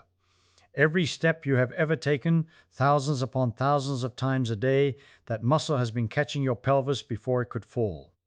And you never once felt it working, because when it works well, nothing happens. That is the signature of a good stabilizer. Its success is invisible. Now here is where it touches the knee, and I want to go slowly, because this is the whole point, and it is the sort of thing that once you see it, you cannot unsee it. Suppose that side muscle is weak. Suppose it has grown lazy from a life spent sitting, which, as we already found, describes a great many of us. Now you take a step, and you land on that leg, and the pelvis on the other side begins to sag, because the guardian is too feeble to hold it level. What happens to the thigh bone underneath? The thigh bone, the femur, has its top end buried in the hip socket and its bottom end resting at the knee. When the pelvis drops on the opposite side, the whole standing hip caves inward, and the top of the thigh bone rolls inward with it, and it turns, so that the knee is dragged toward the midline of the body. The knee falls inward. You have seen this. You have seen someone go up a flight of stairs or rise from a deep squat, and you have seen the knee drift in toward its neighbor, tracing a little inward loop instead of tracking straight over the foot. That inward collapse does not begin at the knee. It begins up at the hip, at the weak muscle that failed to hold the line. The knee is only the place where you can see the failure. And now remember the kneecap, riding in its groove. Remember that the great muscle of the thigh pulls on that kneecap, and that the pull comes down at a slight outward angle, because the hips are wider than the knees and the thigh bone slants inward as it descends. There is a name for that angle, the angle between the line of the muscle's pull from above and the line of the tendon below. It is called the Q angle. It is simply the angle of the vector. And ordinarily it is modest, and the kneecap sits happily in its channel and glides up and down without complaint. But watch what happens when the thigh bone rolls inward because the hip has given way. The whole slant of the bone changes. The groove that the kneecap rides in is carved into the end of that bone, and if the bone turns, the groove turns with it, and the kneecap, which was being pulled more or less straight, is now being pulled across the tilting track. That angle, the Q angle, opens up.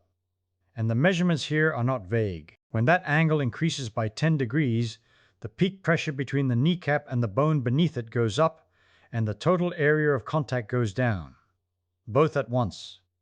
Think about what that combination does. We spent a long while tonight learning that pressure is force divided by area, and that the body's whole strategy for keeping a joint healthy is to spread the load across as much surface as it can. Now here is the hip, quietly sabotaging both halves of that strategy in a single motion. It raises the force pressing on one edge of the kneecap, and at the same time it shrinks the area that force has to spread across. The stress per unit of tissue climbs twice over, and it climbs not because you did anything at the knee, but because a muscle 2 hand widths up the leg was too weak to keep your pelvis level. So here is a knee that hurts, and the person with the sore knee does the natural thing, the thing we spent the first part of this whole talk taking seriously. They rest it, they baby it, they rub it and ice it and stay off it. And they may work faithfully on the muscle right at the front of the thigh, thinking, the guardian of the kneecap, I must strengthen the guardian.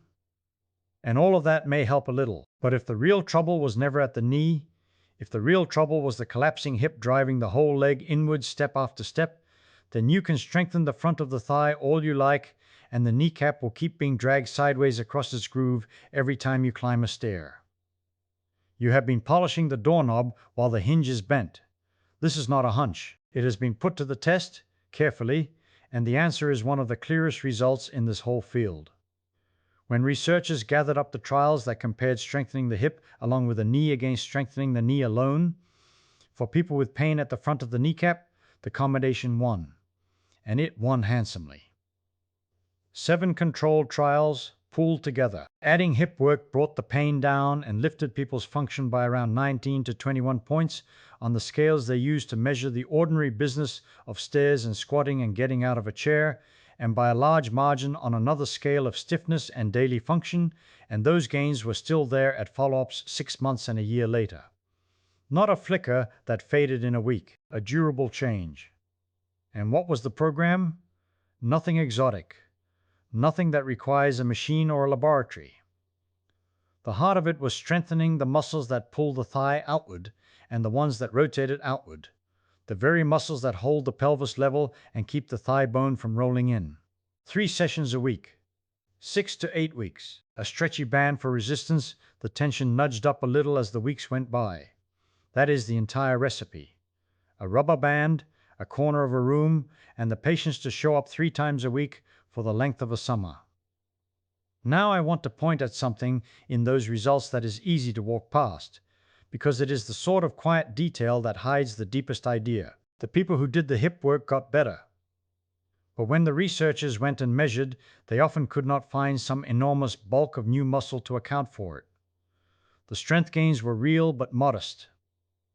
So where did all that relief come from, if not from raw new force? The best answer we have is that the benefit came less from the muscle growing mighty and more from the nervous system learning, relearning, when and how to fire it.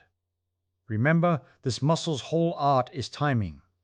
It has to catch the pelvis at the precise instant your weight comes down on the leg, not a heartbeat late. A muscle can be reasonably strong and still be a fraction of a second slow, still be asleep at the moment it was needed.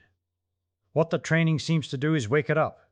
It teaches the leg to steer itself again, to hold the thigh bone true, so that the kneecap rides its groove straight instead of being dragged across it. And there, if you are still with me, drifting along at the edge of sleep, is a thought worth carrying down with you. We came looking for a stronger knee, and we keep finding that the knee was hardly ever the problem. First, the trouble turned out to be stillness itself. The resting, we thought, was medicine. Then it turned out to be an angle, a matter of geometry, which joint position we chose. And now it turns out to be a distant muscle we never thought to blame, and even there not the muscle's size, but its timing, its wakefulness, the conversation it is having with the spinal cord about when to hold and when to let go. Every time we reach for the knee, the real answer slides one step further up the leg and one step deeper into the nervous system. So keep following it upward with me, gently, because the hip is not the top of this story either, and the muscle is not really the point. What we are chasing, quietly, in the dark, is the signal. Come with me then, right down into the wiring, because this is where the surprises stop being about muscles and bones at all and start being about electricity, about messages, about a body deciding what it will and will not allow itself to do. Let me put a picture in front of you. Imagine a house at night, and every room has a light, and every light has a switch. Now you would think, wouldn't you, that the trouble with a weak room is that the bulb is too small. Put in a bigger bulb, more watts, brighter light. That is the muscle size idea. Bigger bulb, stronger leg. And it is not wrong, exactly.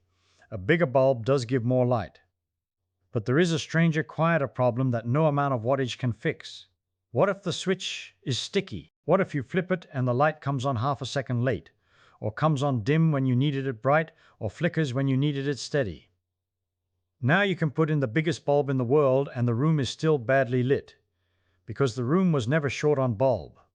It was short on switching. It was short on timing. That is the thing we found hiding at the top of the leg, and it is worth turning over slowly in the dark. When the researchers looked at people with pain around the kneecap and gave some of them work aimed at the hip, the muscles on the side of the hip, the ones that hold the thigh from caving inward, the ones that turn the leg outward, the pain went down. And it went down by a lot. On one of those scales they used to measure how much a knee bothers you climbing stairs and kneeling and getting out of a chair, the scores climbed by something like 19 to 21 points.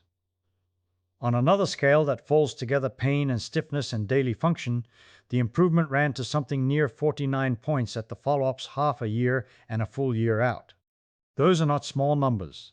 Those are the numbers of people getting a good part of their lives back. And here is the piece that keeps me up, gently in a good way. The people who studied it came away thinking the gains did not come mainly from the hip muscles getting bigger. They came from the muscles learning when to fire. Neuromuscular changes, they called it. A retimed switch, not a brighter bulb. Now sit with why that would even be true. Because it is not obvious, and the mechanics of it are lovely. Picture standing on one leg, the way you do without noticing every single time you take a step. For a moment, every step, your whole weight balances over one foot and the pelvis on the other side wants to drop, the way a seesaw drops when one child gets off. What holds it level? The muscles on the outside of the hip you are standing on. They pull down on their side to keep the far side from sagging. When they are alert, the thigh bone stays stacked honestly under the hip, pointing where it should. When they are sleepy, when the switch is slow, the thigh bone drifts inward and rolls in, the knee follows it inward, and now the whole leg has taken on a slightly knock-kneed slant with every step.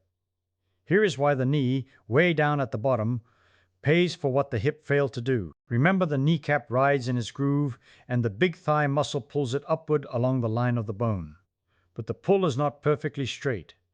The muscle comes down from the hip at a slight outward angle, and the tendon below the kneecap runs more or less straight down to the shin. The little angle between those two lines, the pull from above and the anchor below, has a name, and you do not need the name, you only need the picture. It is like a bowstring bent slightly over the round face of the kneecap.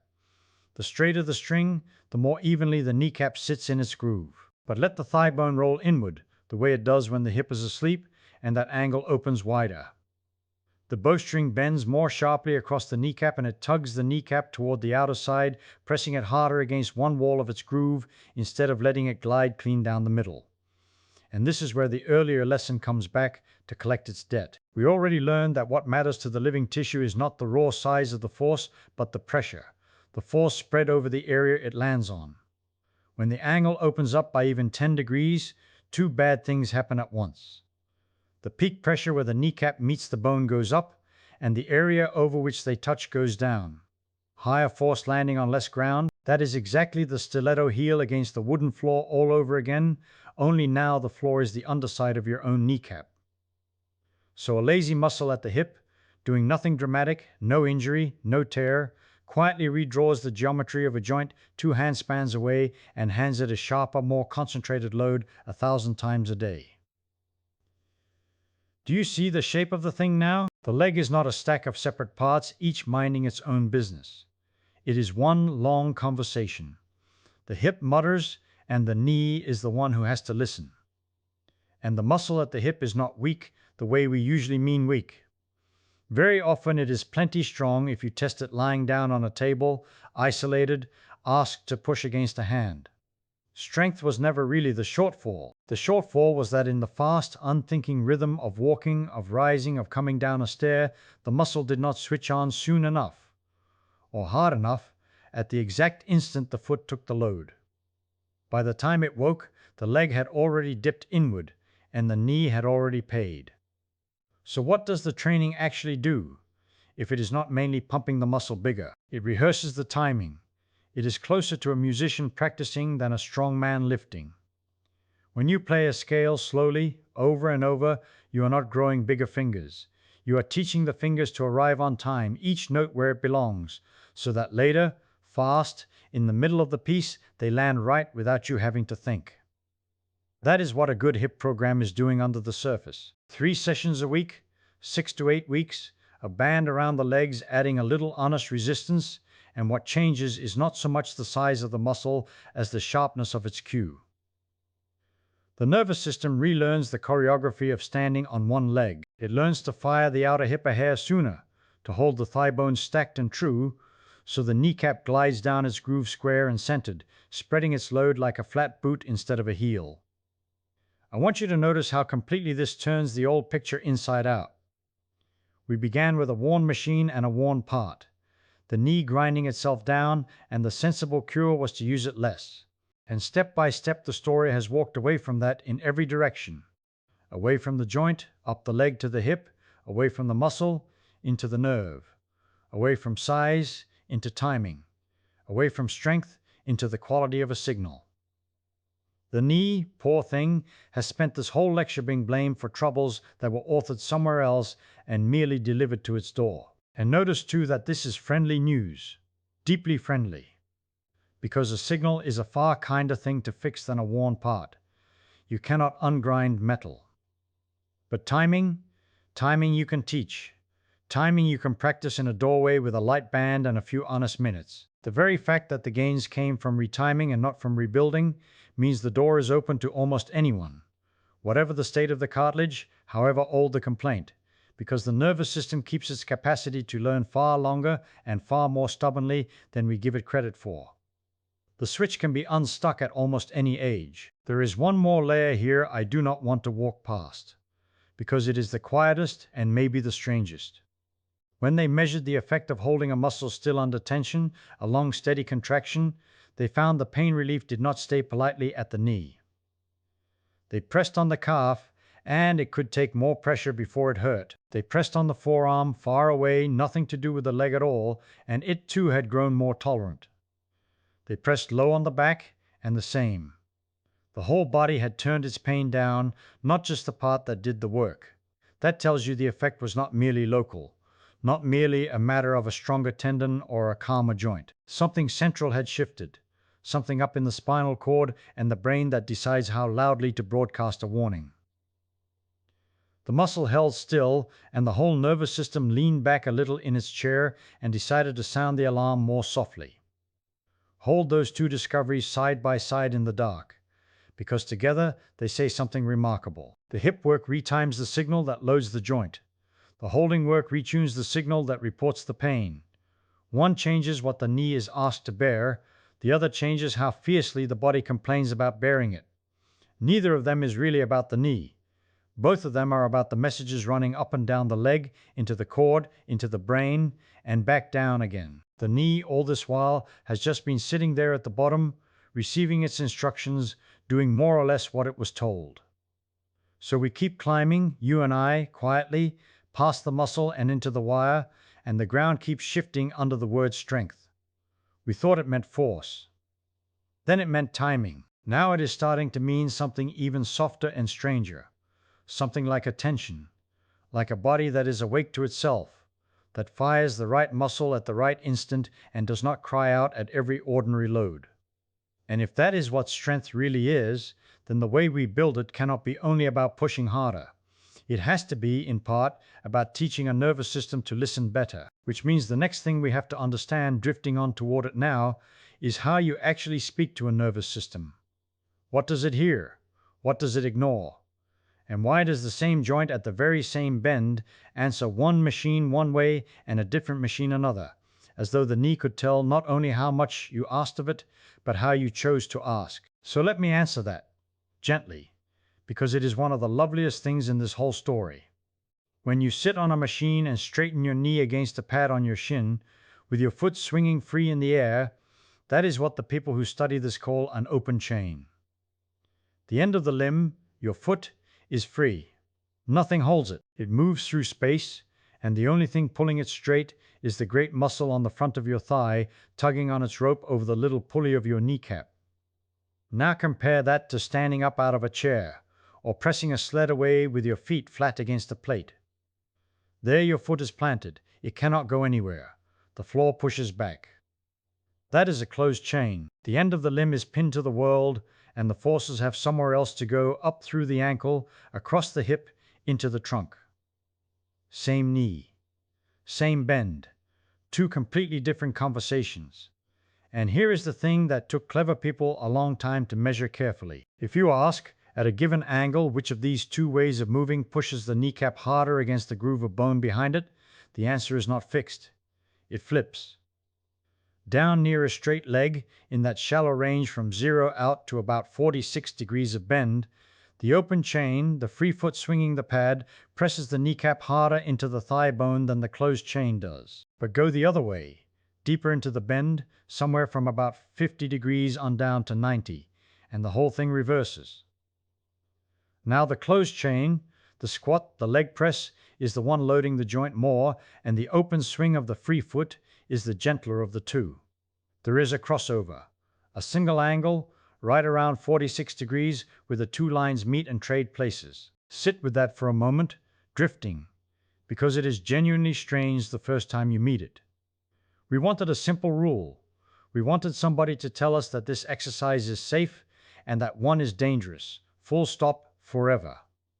And nature will not give us that.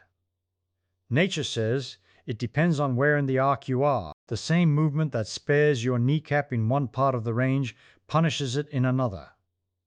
So if you have a sore knee at the front, a kneecap that grumbles, you do not choose an exercise. You choose an exercise and an angle together, as a pair, because one without the other tells you almost nothing. Let me make it plainer, the way I like to make things plainer, by asking what the muscle is actually up against in each case. When your foot swings free and your leg is nearly straight, the great quadriceps has terrible leverage. We talked about this. The pulley of the kneecap is helping less down there. So to hold that pad, or to lift it that last little bit towards straight, the muscle has to pull ferociously hard. A ferocious pull on the rope means a ferocious squeeze of the kneecap back against the bone, and to make it worse, near the straight leg, the little patch of contact between kneecap and thigh bone is small, only about 2 square centimeters at 30 degrees of bend. Enormous pull, tiny patch. That is a recipe for a lot of pressure crowded into a very small place. That is exactly why the wise old rule for the free foot machine is to work in a window from about 90 degrees of bend up to about 40 degrees, and to stay out of that last stretch toward dead straight.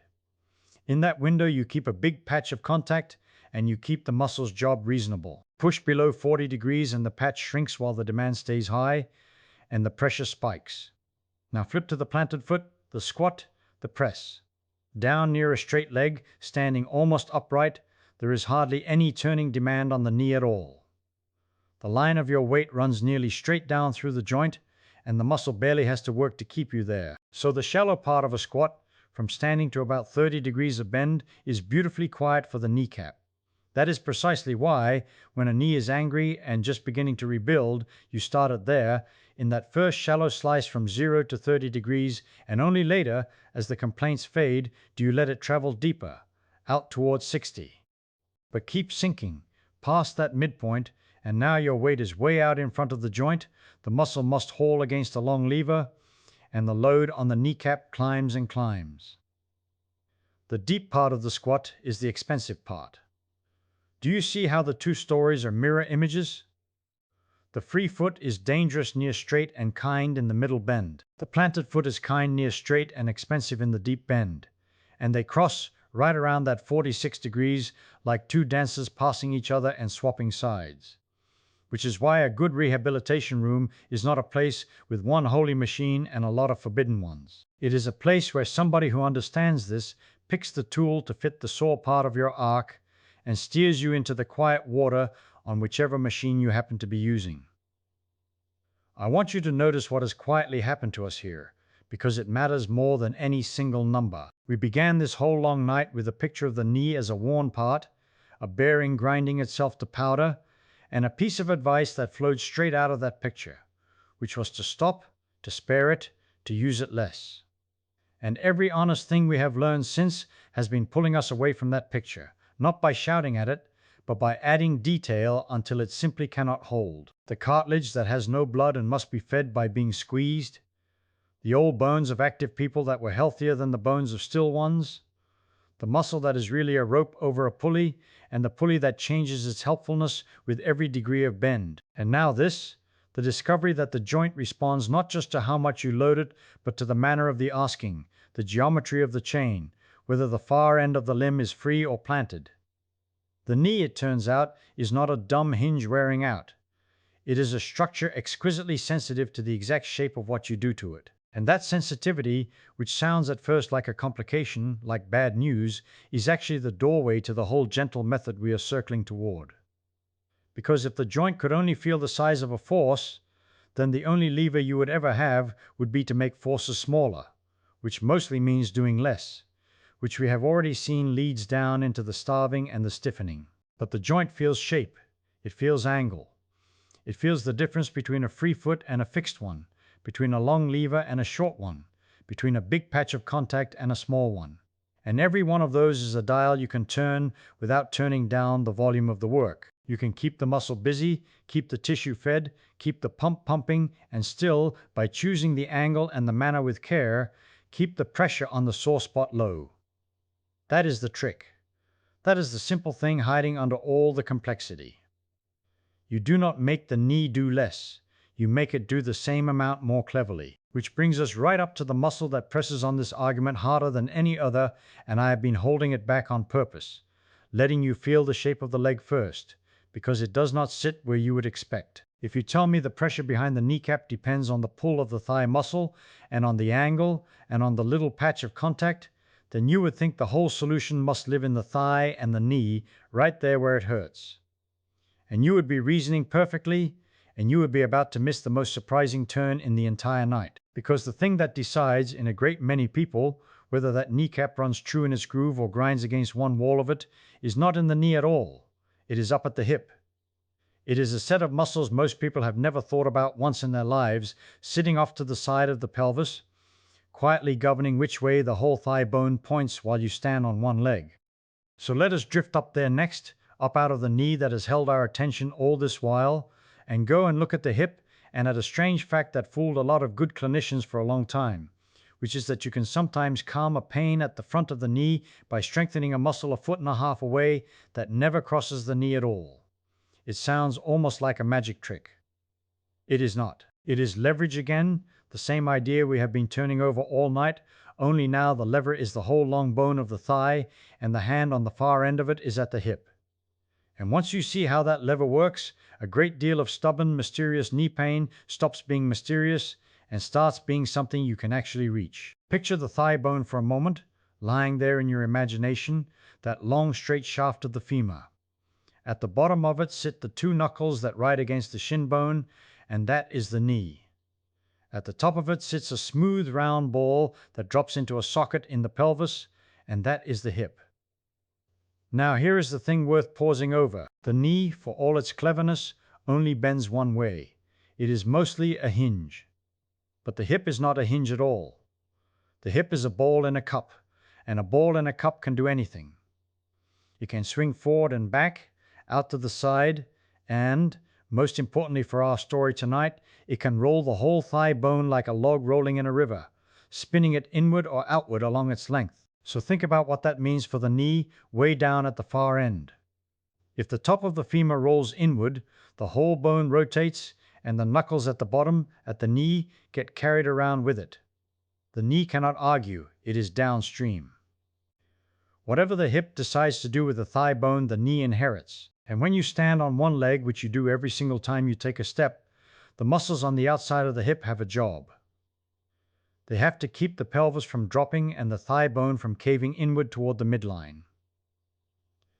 Those muscles are the hip abductors and the little deep rotators that spin the leg outward.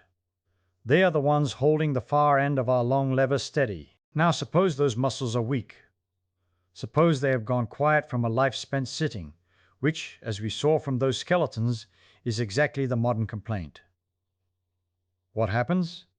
Every time your weight comes down onto that one leg, the thigh bone is allowed to drift inward and roll toward the middle. The knee, being helpless and downstream, rolls in with it. And now the kneecap, which we spent so long admiring as a beautifully aimed pulley, is no longer aimed quite so beautifully. The line of pull from the great quadriceps muscle above and the line of the tendon below no longer point straight along one another. They make an angle.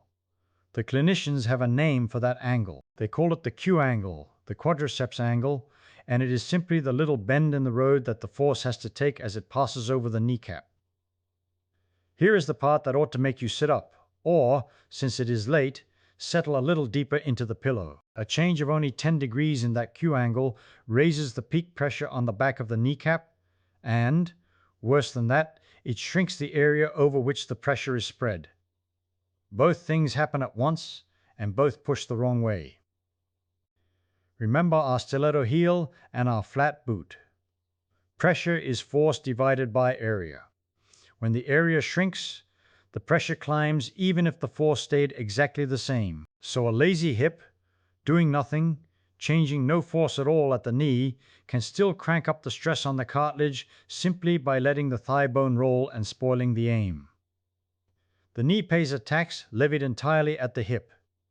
That is the whole magic trick, unpacked. When a clinician strengthens a muscle a foot and a half above the sore knee, a muscle that never touches the knee, never crosses it, has no tendon anywhere near it, and the pain at the front of the knee quietly fades, there is nothing supernatural going on. They have not treated the knee. They have straightened the lever. They have taught the hip to hold the thigh bone still, so that the kneecap can go back to riding down its groove aimed true, spreading its load across all the cartilage it was meant to use, instead of grinding it into one poor, overworked corner. And the numbers behind this are not soft, hand-waving numbers. People gathered up the careful trials, 7 of them, proper randomized trials, and pooled what they found. Strengthening the hip, on top of or instead of hammering away only at the knee, did better than the knee work alone. On one common scale of knee pain and function, the improvement ran to around 19 to 21 points, which is not a rounding error. That is the difference between wincing on the stairs and forgetting you have knees. On another scale of stiffness and daily function, the gain reached some 49 points at the follow-ups half a year and a full year out. The effects lasted. They did not evaporate the moment the person left the clinic. What did the good programs actually ask people to do? Nothing exotic. Aim at the muscles on the outside and the back of the hip, the abductors and the outward rotators, the very ones holding our lever. Work them 3 times a week. Keep at it 6 to 8 weeks. Add a little resistance, a band, an elastic loop around the thighs, and make the band a touch stronger as the weeks go by. That is the entire prescription.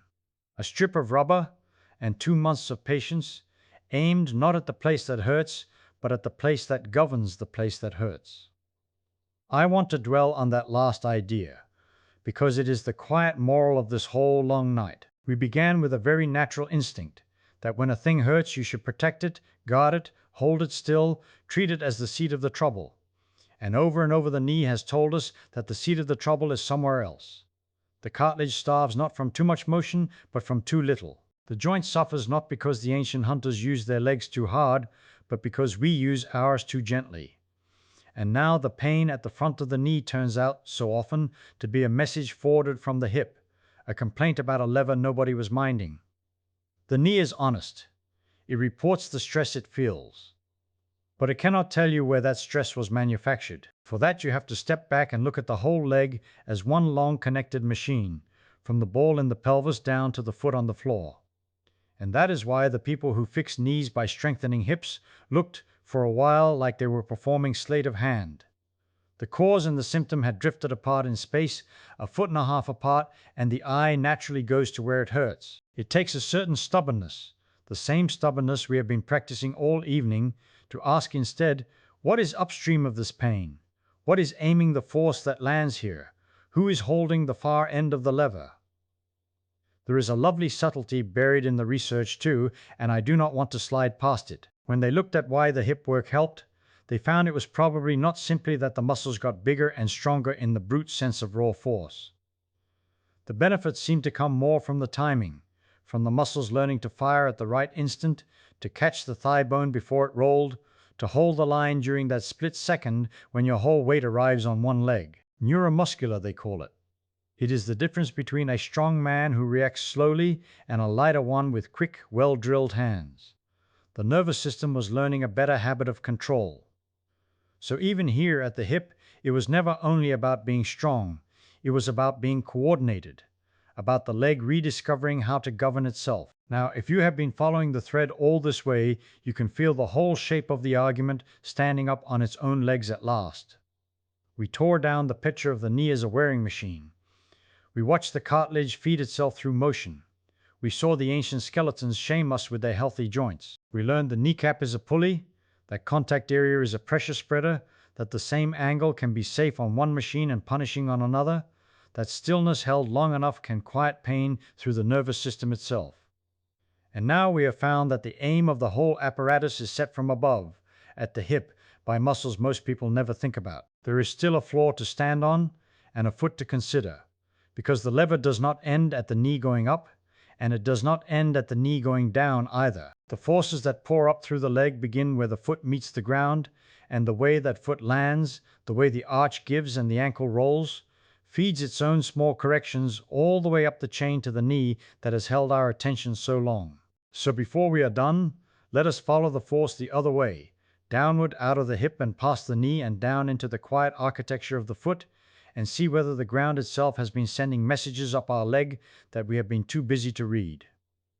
Picture the foot for a moment, quietly, the way you might look at a thing you have walked on your whole life and never once studied. There are more small bones packed into that one structure than into almost any other region of the body its size, and they are laced together with ligaments and cushioned with soft tissue and slung under a set of arches that behave, when you watch them in slow motion, less like a rigid platform and more like a spring made of stone. When the heel touches the ground, the foot is not stiff. It softens on purpose. The arch flattens a little, the bones spread, the whole structure spills outward to absorb the shock, and the ankle rolls gently inward as it does so. Then, a fraction of a second later, as your weight passes over it and you push off toward the next step, the foot stiffens again, the arch rises, the bones lock back into a lever, and the thing that was a shock absorber becomes a rigid pole to launch from. Soft, then hard. Yielding, then firm. It does this thousands of times a day and you never feel it happen. Now here is what I want you to notice, because it is the whole reason we came all the way down here.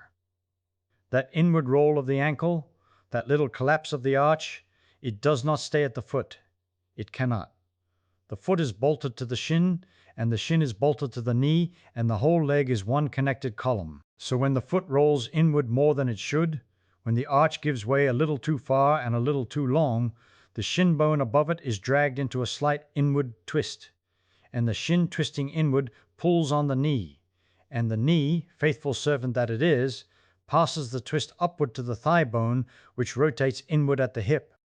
We spent a long while, you and I, watching the hip send its instructions downward, watching how a weak set of muscles up at the pelvis lets the thigh bone drift inward and drag the whole aim of the joint out of true. And here, at the very bottom of the leg, is the same crime being committed from the opposite direction. The foot can twist the leg from below just as surely as the hip can twist it from above. The knee is caught in the middle, receiving orders from both ends of the chain. And what does that inward twist do to the joint we have cared about all this time? It does exactly what we learned to fear. Remember that vector, that angle we call the Q angle, the direction the great thigh muscles pull the kneecap. When the thigh bone rotates inward, that angle opens up. And we saw with real numbers that a mere 10 degrees of change in that angle raises the peak pressure on the joint and shrinks the very contact area we work so hard to protect. So a foot that rolls too far inward over and over all day can quietly widen that angle and load one corner of the kneecap harder than it was ever meant to be loaded. The knee did nothing wrong. The knee is only obeying the twist handed up to it from the ground. I want to be honest with you about the limits of what we know here, because I would rather tell you the shape of a thing than pretend the edges are sharper than they are. The exact numbers for how much a given foot on a given morning twists a given knee, those are not tidy the way the joint force numbers were tidy. Feet vary enormously. Some arches are high and stiff and barely move. Some are low and loose and roll a great deal. What matters for us is not a precise figure, but the principle. And the principle is simply this. The leg is a chain, and you cannot fix one link by staring only at that link. We have been staring at the knee for hours, because that is where the pain lives, but pain lives at the knee the way a bruise lives where you were struck, not where the blow began. The blow can begin at the hip, the blow can begin at the foot. The knee is only the place that reports the injury. Think of it like a door that keeps sticking. You could plane the door, sand it, oil the hinges, curse at it every morning, and it might still bind, because the trouble was never the door. The frame settled. The house shifted. The door is doing exactly what a door does when the frame around it is out of square. And a knee that hurts when the foot below it and the hip above it are both out of square is a door being blamed for the settling of the house. This is why, when the good studies compared training the hip together with the knee against training the knee all by itself, the combined approach won so clearly. It was not magic. It was simply that they stopped planing the door and started looking at the frame. And I suspect, though I will say plainly that the foot evidence is thinner than the hip evidence, that the same logic reaches all the way down to the ground under your heel. So, what do we do with this? Not, I hope, what the frightened part of us wants to do, which is to run out and armor the foot in some rigid contraption and never let it move again. We already learned that lesson higher up the leg, and it was the great lesson of this whole talk. The tissue that does not move is the tissue that starves. The cartilage with no blood of its own, fed only by the pumping of load and release, does not want to be locked in a cast any more than it wants to be pounded to gravel. It wants to be used. The foot is the same. An arch that is never asked to do its job, that is propped up and held still and never allowed to spring, grows weak in exactly the way an unused hip grows weak, and a weak arch collapses more, not less. So the answer, here at the bottom as it was in the middle and at the top, is not stillness and it is not punishment. It is intelligent, graduated use. Ask the foot to do a little of its own work. Let it feel the ground. Strengthen the small muscles that hold the arch, the same way we strengthen the muscles that hold the hip, gently, patiently, a little more each week, so that the spring under your weight is a spring you built and not a prop somebody sold you. And now, if you will, stand back with me and look at the whole leg at once, from the pelvis down to the toes as a single connected instrument. Up at the top, the wide muscles of the hip aim the joint and keep the thigh bone from caving inward. In the middle, the great four-headed muscle of the thigh pulls the kneecap, and the kneecap, that clever little bone, rides its groove and lengthens the lever and spreads the pressure across as much surface as it can find. Down at the bottom, the arch foot softens the blow of each step and then stiffens to launch the next one, and in doing so it sets the twist of the whole column from below. Every one of these parts talks to every other part. A message sent from the hip arrives at the foot. A message sent from the foot arrives at the hip, and the knee, poor patient knee, sits in the middle of all this conversation, absorbing the sum of every mistake made above it and below it. When you see the leg this way, the old advice we started with, the reasonable, gentle, well-meaning advice to simply take it easy and stop using the thing that hurts, that advice does not just look incomplete anymore. It looks like it was aimed at the wrong problem entirely. It treated the knee as a lonely, isolated part wearing out on its own, when the knee was never lonely and was never wearing out on its own. It was the reporting station for a chain that had gone quietly out of tune from one end to the other. Rest silences the report, it does not retune the chain. And silencing the report, we have seen, lets the very tissue that could have healed grow hungrier and weaker in the dark. There is one more turn of this road I want to take before we rest, because we have built the whole argument now, brick by brick, and it would be a shame to leave the finest piece of it unspoken. We have said again and again that the answer is to move, to load, to use the joint intelligently. But there is a puzzle buried in that word intelligently, and it is this. If moving is medicine, and if certain movements at certain angles pour thousands of newtons through a joint that is already sore, then how on earth does a person in pain take the first step? How do you prescribe motion to a joint that screams the moment it moves? That is not a small question. It is the exact place where every good intention crashes into a real and frightened human being who tried to exercise, felt the flare of pain, and reasonably concluded that the exercise was hurting them. So let us take that fear seriously, and let us find the doorway that is narrow enough and gentle enough that even an angry knee will walk through it without protest. Here is where the isometric idea becomes so precious, and I want you to feel why. An isometric contraction is a strange animal. The muscle fires, the muscle pulls, the muscle works hard, and yet the joint does not move. The angle stays fixed. Think of two teams pulling on a rope, both straining with everything they have, and the flag in the middle of the rope does not budge a single inch. Enormous effort, no motion. Now, for a knee that panics at motion, this is the gift. Because the pain that flares on the stairs is not only about the size of the force, it is also about the sliding, the traveling of the kneecap across the groove, the changing of the contact patch, the grinding sensation of a joint moving under load through an angle that its irritated tissues do not want to travel. Take away the travel, and you take away a great deal of the alarm while keeping the one thing you actually wanted, which was the muscle working. And the numbers on this are not gentle little numbers. They are quietly astonishing. Remember that study of 90 adults? The ones who held a wall squat at 100 degrees, 3 repetitions of 3 full minutes each. When it was over, the tenderness of their tissues had changed. Press on the calf before and press on it after, and the amount of pressure the person could tolerate before it hurt had gone up by 9.4 newtons per square centimeter. Press on the forearm, and it had gone up by 4.0. Press on the lower back, and it had gone up by 5.4. Now stop and sit with that, softly, the way you would turn a smooth stone over in your hand. They exercised the knee, and the forearm stopped hurting, and the lower back stopped hurting. The relief showed up in places the exercise never touched. That is the sort of result that makes an honest person put down his coffee and stare at the wall for a minute, because a bruise on your knee does not usually make your elbow feel better. If the only thing happening were local, some little chemical change in the cartilage right there under the kneecap, then the calf and the forearm and the spine would have no reason to join the party. But they did join. And there is really only one place in the body that talks to the knee and the forearm and the lower back all at once, and that is the nervous system. The brain and the spinal cord, the great switchboard. What that wall squat seems to be doing is reaching up the wires and turning down the volume on pain itself, everywhere all at once.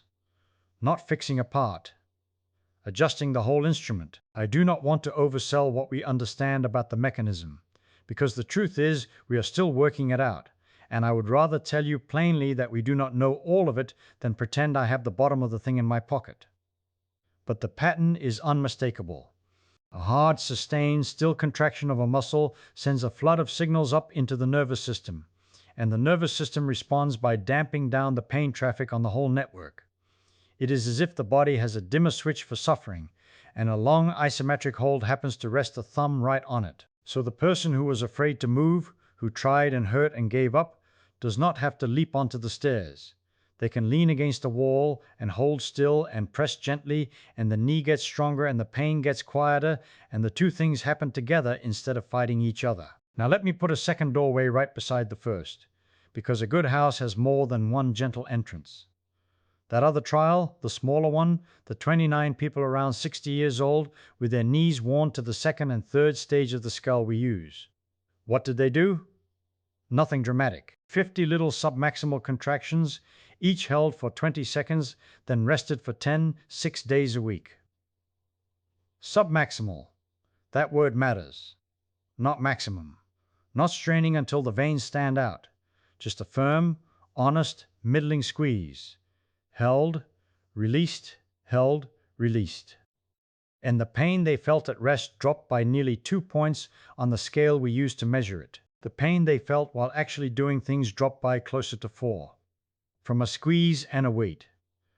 From something you could do sitting in a chair with your legs straight out in front of you, watching the evening go by. Notice what neither of these approaches asked of the frightened knee. Neither one asked it to descend a staircase and swallow 4,000 newtons. Neither one asked it to jog and take on 5,000. Neither one asked it to fold into a deep squat and shoulder 15,000 newtons, 20 times the body's own weight, all funneled through a patch of cartilage the size of a coin. The doorway is not the staircase. The doorway is the wall and the chair. And once you are through the doorway, once the muscle has woken up and the nervous system has turned its dial toward calm, then and only then do the bigger movements become reasonable, one careful step at a time. And this is exactly where all that patient business about angles finally pays for itself. Because now you have a map. You are not guessing anymore. You know that if a person wants to fire the quadriceps by kicking the lower leg out straight, the open chain way, the seated way, then the friendly territory is the middle of the arc, from about 90 degrees of bend up toward 40. Where the kneecap sits fat and flush against the groove and spreads its load across the most tissue.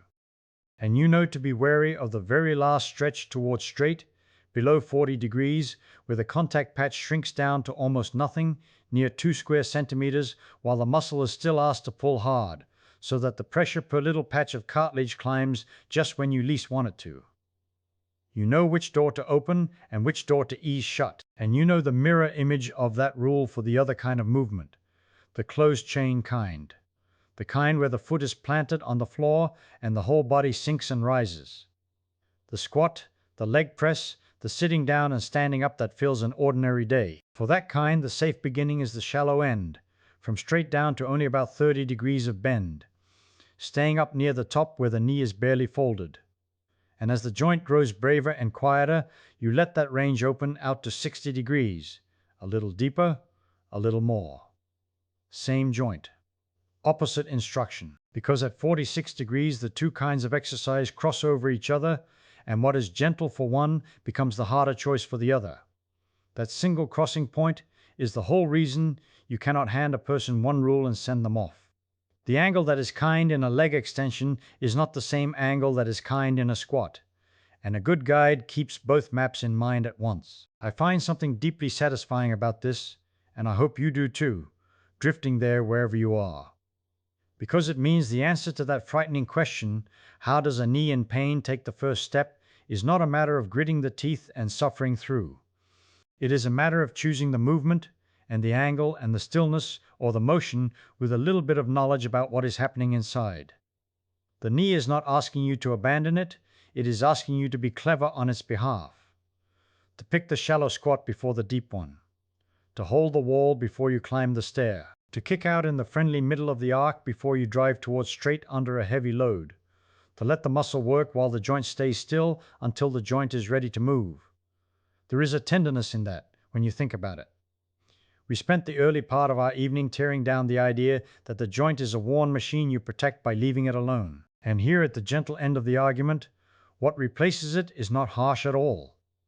It is patient. It says the joint is a living thing that heals by being used, but that used does not mean abused, and that there is a whole graded ladder of ways to use it, from the barely there squeeze in a chair all the way up to running, and that you are allowed, you are even encouraged, to start on the very lowest rung and climb no faster than the knee will let you. Nobody is asking the sore knee to be a hero on the first night. They are only asking it to lean against a wall and try. And still we have not spoken of the piece that ties the whole leg together, the piece that sits above the knee entirely and yet governs almost everything the knee feels. Because a knee does not stand alone in the world. It hangs between the foot below and the hip above, and it obeys them both. We have been staring so hard at the kneecap and its groove that we have nearly forgotten to look up the thigh, up past the great four-headed muscle, all the way to where the leg meets the body. That is where the last surprise of the evening is hiding, and it is a good one, because it explains why so many knees that are treated only at the knee never quite get better. So let us look up the thigh together gently, the way you might trace a river back from its mouth to find the spring that feeds it. The knee is downstream. Whatever happens up at the hip arrives at the knee a moment later faithfully, whether you asked for it or not. And the hip is a ball sitting in a socket, a rounded head of bone nestled into a cup in the pelvis, and around that joint there is a ring of muscle whose whole job is to keep the thigh bone pointed where it belongs.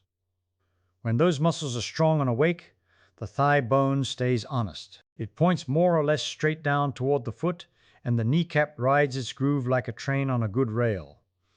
But when those muscles up at the hip are weak or sleepy, something quietly goes wrong, and it goes wrong far from where you feel it.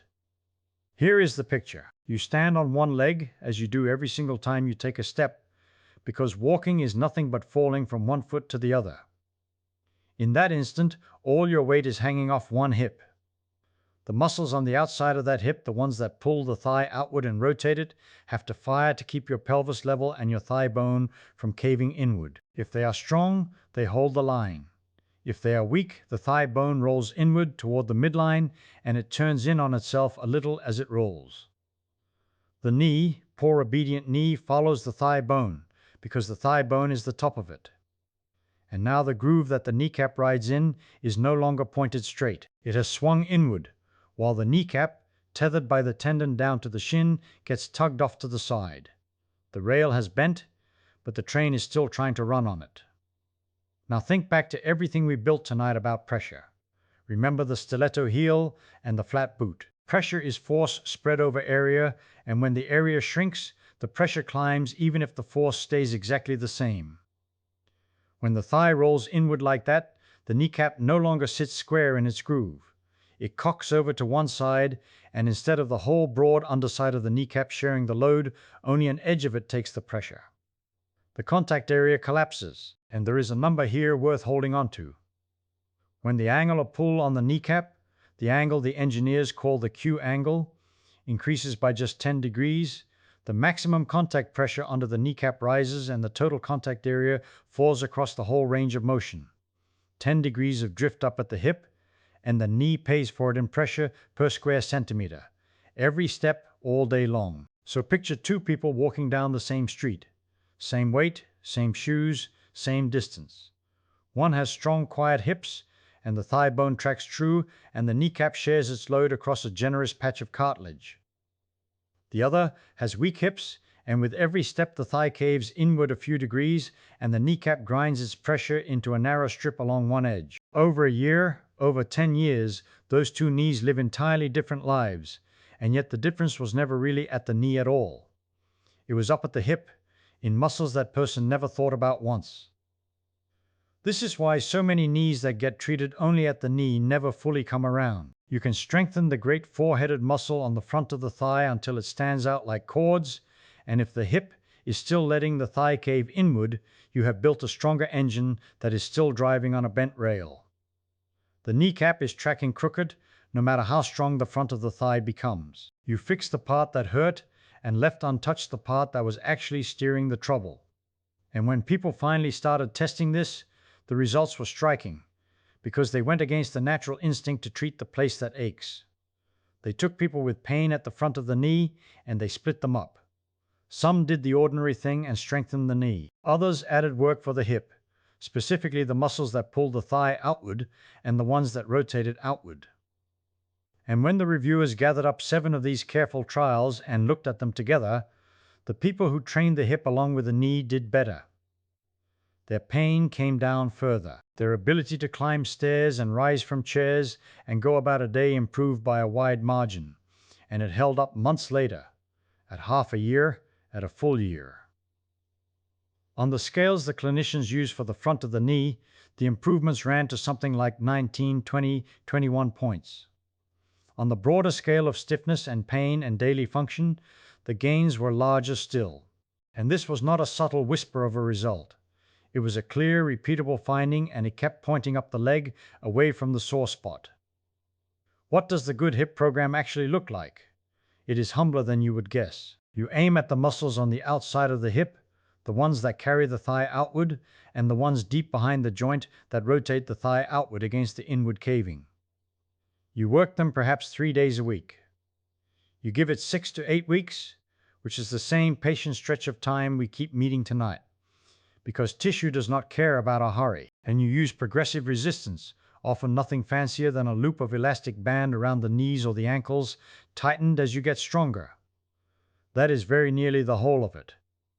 A band, a wall to steady yourself, a little time each week, and the discipline to keep loading a muscle that never once complained, in surface of a joint several inches away that complains constantly. And here is the part I find genuinely lovely, the part that turns the whole thing philosophical if you let it. When the researchers asked why the hip work helped so much, the honest answer was not simply that the muscles got bigger and pulled harder. The benefits seemed to come more from something subtler, from the nervous system relearning how to fire those muscles at the right instant. It was a matter of timing and coordination as much as raw force. The body was being retaught an old skill it had quietly let slip, the skill of holding the thigh true at the very moment the foot strikes the ground. You are not just building a bigger muscle, you are rewiring a habit.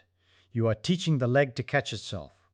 Think of what that means. Somewhere along the way in a life of soft chairs and level floors and rides instead of walks, the leg forgot how to brace its own hip at the moment of the step. Not because the muscle died, but because it stopped being asked. And a muscle that is never asked to fire on time gradually forgets the appointment. The pain at the knee then is in some real sense a message that got sent from the wrong return address. The knee is shouting because the hip went quiet. I want you to sit with the shape of this, because it rhymes with everything we found earlier tonight. We started with a knee that hurt, and a voice that said, sensibly, kindly, stop using it. And piece by piece the sensible advice came apart in our hands. The cartilage turned out to be a thing that eats by being squeezed, so stillness starves it. The old skeletons turned out to belong to people who moved their whole lives and carried healthier joints for it. And now, at the very end, the pain at the front of the knee turns out to be steered, in large part, by a muscle up at the hip that we would never have thought to blame. Again and again, the trouble was not too much use. It was the wrong pattern of use or no use at all, and the cure was not less but different. So the leg, you see, must be understood as one connected thing, a chain that runs from the ground up through the foot and the shin, across the knee, up the long bone of the thigh, into the hip and the pelvis. Pull any link and the whole chain answers. Neglect the top and the middle suffers. And the beautiful practical consequence, the thing you could act on tomorrow if you wished, is that some of the best medicine for a sore knee is not applied to the knee at all. It is applied a hand's width higher, to muscles you have to be reminded you own, with a strip of rubber and a few honest minutes. The knee, it turns out, has been keeping the hip secrets this whole time, aching on its behalf, and only now, looking up the thigh at last, do we begin to read what it has been trying so long to tell us. Let me take you up that thigh now, past the knee, to the place where the trouble so often begins without ever announcing itself. There is a muscle on the side of your hip, and a small family of muscles that turn the thigh outward, and most people go their whole lives without once feeling them work on purpose. These are the abductors and the lateral rotators. The abductors are the ones that hold your pelvis level when you stand on one leg. Watch a person walk who has weak ones. Their hip drops a little to the unsupported side with every step. A small dip, a small sag, so slight you would never name it. But the knee below sees that sag. The knee feels it in full. Here is why it matters, and I want to build this carefully because it is the quiet engine of so much knee pain. When the muscles on the outside of the hip are weak, The lung bone of the thigh is allowed to fall inward and to twist inward as you put weight on the leg. The thigh caves toward the midline. And when the thigh caves, it drags the whole aim of the quadriceps with it. Remember that the quadriceps pull upward along the thigh, and the tendon below the kneecap pulls downward along the shin, and these two directions are not perfectly in line. There is a small angle between them, an angle the anatomists call the Q angle, the quadriceps angle. It is simply the bend in the rope of muscle as it passes over the kneecap. When the thigh drops inward, that angle opens wider. And a wider angle means the kneecap gets tugged sideways, harder, pressed against one side of its groove instead of riding cleanly down the middle.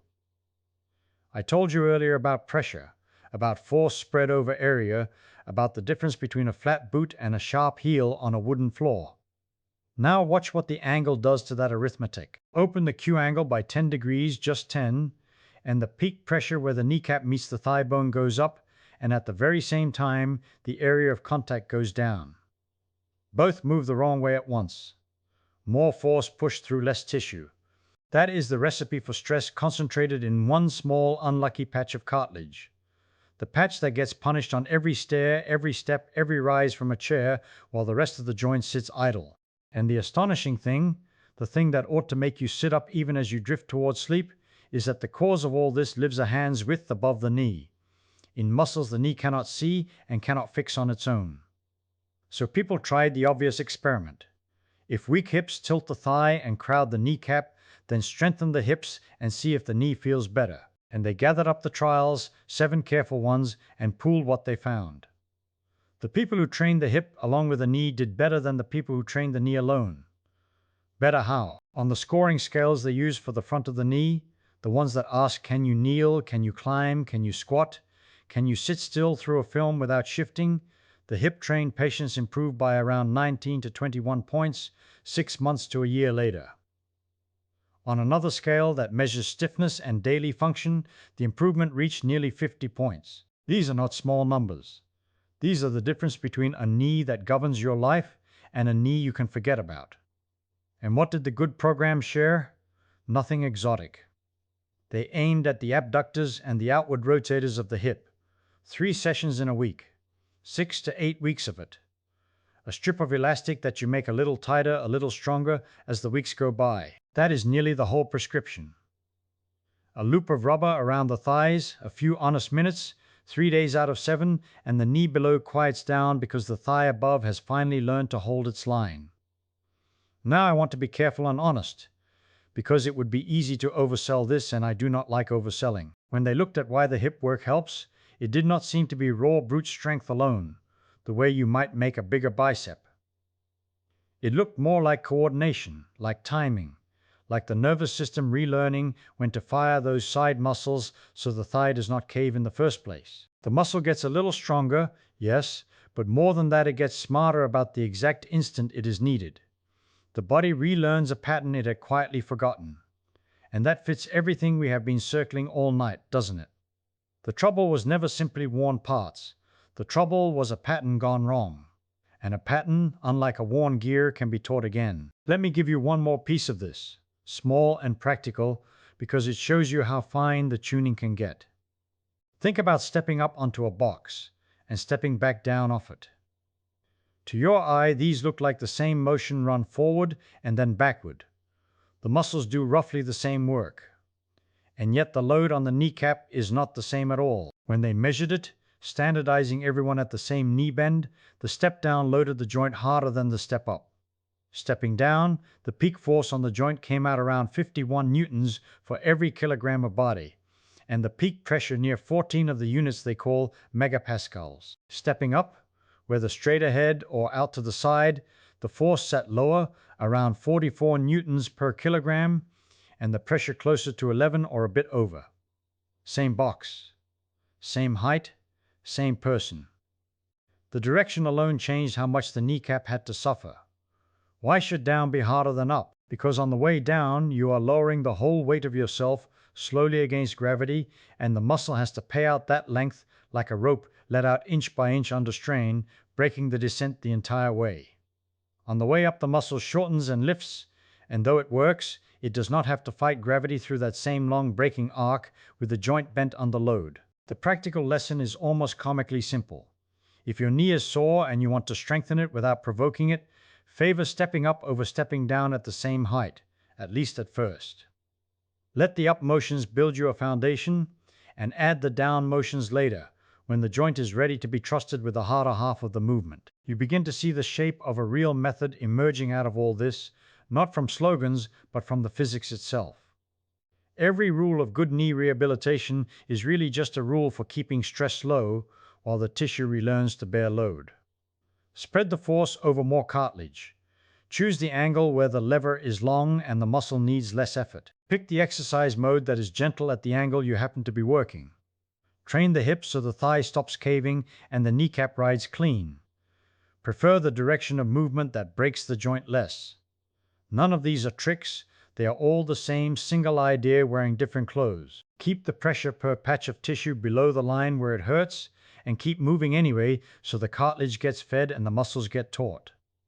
And when they wrote down what the successful programs actually looked like, gathering up 10 good trials of people with pain at the front of the knee, the recipe was as plain as a good bread. Run the program at least 6 weeks, because tissue does not remodel in a weekend. Most days of the week, 5 or more. 2 to 4 sets of an exercise, 10 repetitions or more in each set, at a load somewhere around 60 to 70% of the most you could lift one time, and then, gently, week by week, a little more. Add stretching for the muscles that pull on the knee from every side, the hamstrings behind, the quadriceps in front, the calf below, the band down the outer thigh, the hip flexors up top, held 3 times each for about 30 seconds. And the specific movements they leaned on were the humble ones. Wall squats to a shallow bend of about 40 degrees. A stationary bicycle turning easily, a held contraction of the thigh with the leg straight. Steps up and steps down, sequenced with care. The leg pressed through its safe arc. Nothing there you could not do in a quiet room with a wall, a strip of rubber, and a chair. I want you to notice what is missing from that list. There is no surgery on it. There is no drug on it. There is no clever machine you have to buy, no secret known only to a few. There is only the oldest medicine there is, which is motion, applied with a little intelligence about angles and forces, and repeated with a little patience across a few unglamorous weeks. The prehistoric skeletons with their healthy joints did not know a single number I have told you tonight. They simply lived in a way that kept their joints fed and their muscles honest. We have to arrive at the same place by a longer road, through cadavers and Newtons and moment arms, because we have forgotten in our chairs what they never had the chance to forget. But the destination is the same. The knee wants to be used. It was built to be used, and used the right way, at the right angles, with the whole chain of the leg pulling together. It will very often stop its aching and go quietly back to work. There is one more layer to lift here, and it is perhaps the strangest of all, because it takes us out of the mechanics of levers entirely and into the nervous system, into the puzzle of why a muscle held perfectly still, going nowhere, moving nothing, can reach out and turn down pain in a place it never touched. Let me set the levers aside for a while, put down the moment arms and the contact areas and the Newtons. We have spent a long time thinking of the knee as a machine, a clever arrangement of bones and ropes and pulleys, and that picture is true, and it has served us well. But a knee is not only a machine. It is a machine wired into a living animal, and that animal has a nervous system, and the nervous system, it turns out, has opinions about pain that the pulleys never told us about. This is where the story gets genuinely peculiar. I want to walk into it slowly, because it is easy to say a sentence about it and think you have understood, when in fact you have understood nothing at all. Here is the thing that happened in the laboratory, and I want you to sit with how odd it is. They took 90 adults, all of them with chronic aching in the knee, real osteoarthritis, the kind that has been grinding along for years, and they had them do something almost embarrassingly simple. A wall squat. You lean your back against a wall, you slide down until your knee is bent to about 100 degrees, and you hold. You do not go up and down, you do not lift anything, you just stay there, still as a fence post, for 3 whole minutes. Then you rest, and you do it again, 3 times over. That is the entire treatment. A person standing against a wall, going nowhere, moving nothing. Now what would you expect to happen? If pain is just a report from the tissues, a little messenger running up from the sore knee to say the knee is sore, then holding a wall squat should, at best, do something local. Maybe it warms the joint. Maybe it tires the muscle. You would expect that whatever changes, it changes at the knee, because that is where the work is being done. That is the sensible guess. That is what the machine picture predicts. But that is not what they found. They measured something called the pressure pain threshold. It is a simple idea. You press on a spot on the body with a little instrument, harder and harder, and you note the pressure at which the person first says, "That hurts." A person who can take more pressure before it hurts has, in that moment, a body that is turning pain down. A person who says "ouch" at the lightest touch has a body turning pain up. So it is a way of asking the nervous system, quietly, how loudly are you shouting today? And after those 3 minutes against the wall, held 3 times, the threshold went up. The person could take more pressure before it hurt. At the calf, they could take about 9.5 more newtons per square centimeter of pressure before it registered as pain. That much you might wave away. The calf is close to the knee, maybe something spread up the leg. But then they pressed on the forearm. The forearm. The arm was doing nothing. The arm was hanging there the whole time, bored, uninvolved, as far from the wall squat as any part of you could be. And the forearm could take about 4 more newtons per square centimeter before it hurt. And the low back, the lumbar spine, another spot that had nothing whatever to do with a knee against a wall, could take about 5.5 more newtons before the pressure turned to pain. Sit with that. A muscle in your leg, held still for 3 minutes, reaches across the whole length of your body and turns down the volume of pain in your arm. That is not a lever. There is no rope from the thigh to the wrist. Whatever did this did not travel through the mechanics of the leg at all.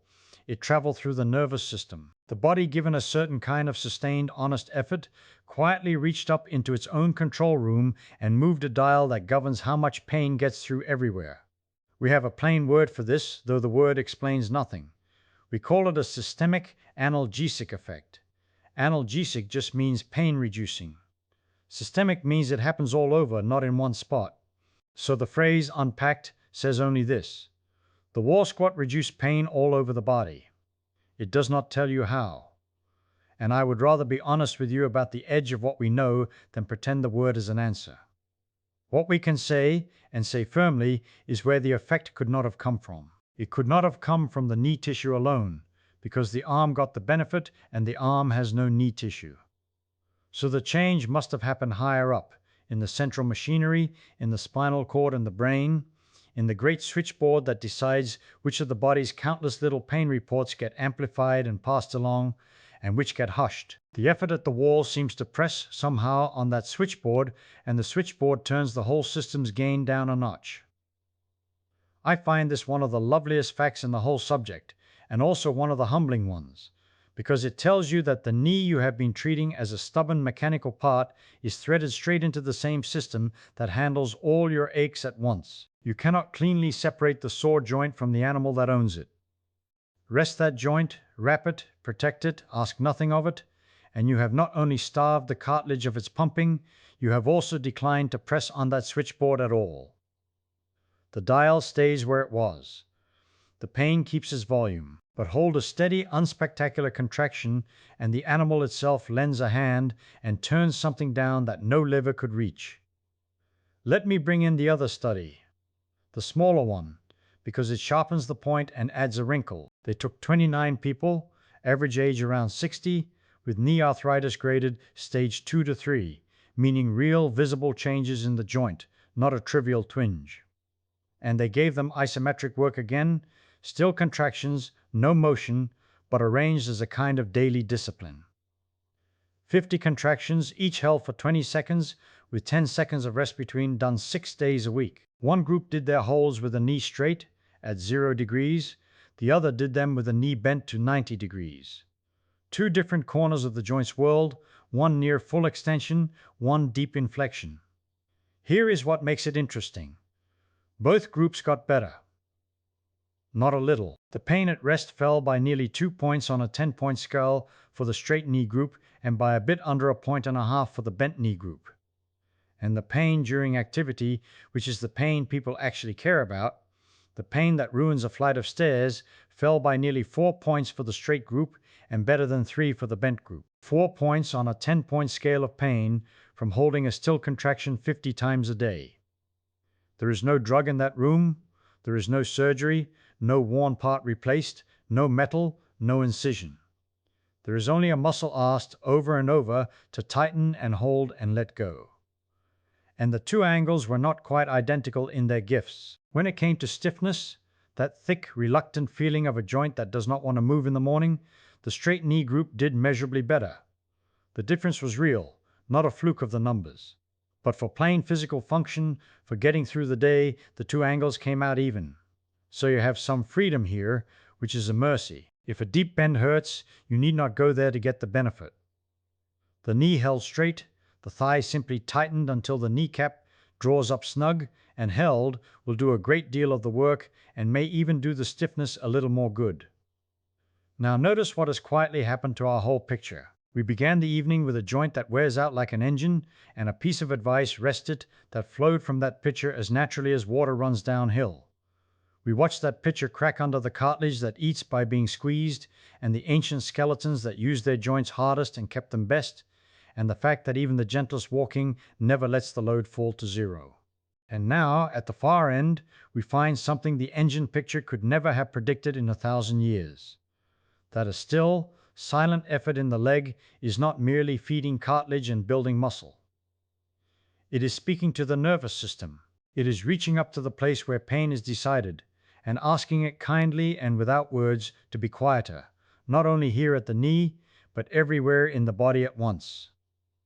I want you to hold on to how strange that is before we go further, because we are not done with it. There is a real question underneath, one the studies gesture at but do not fully answer, and it is worth turning over slowly in the dark.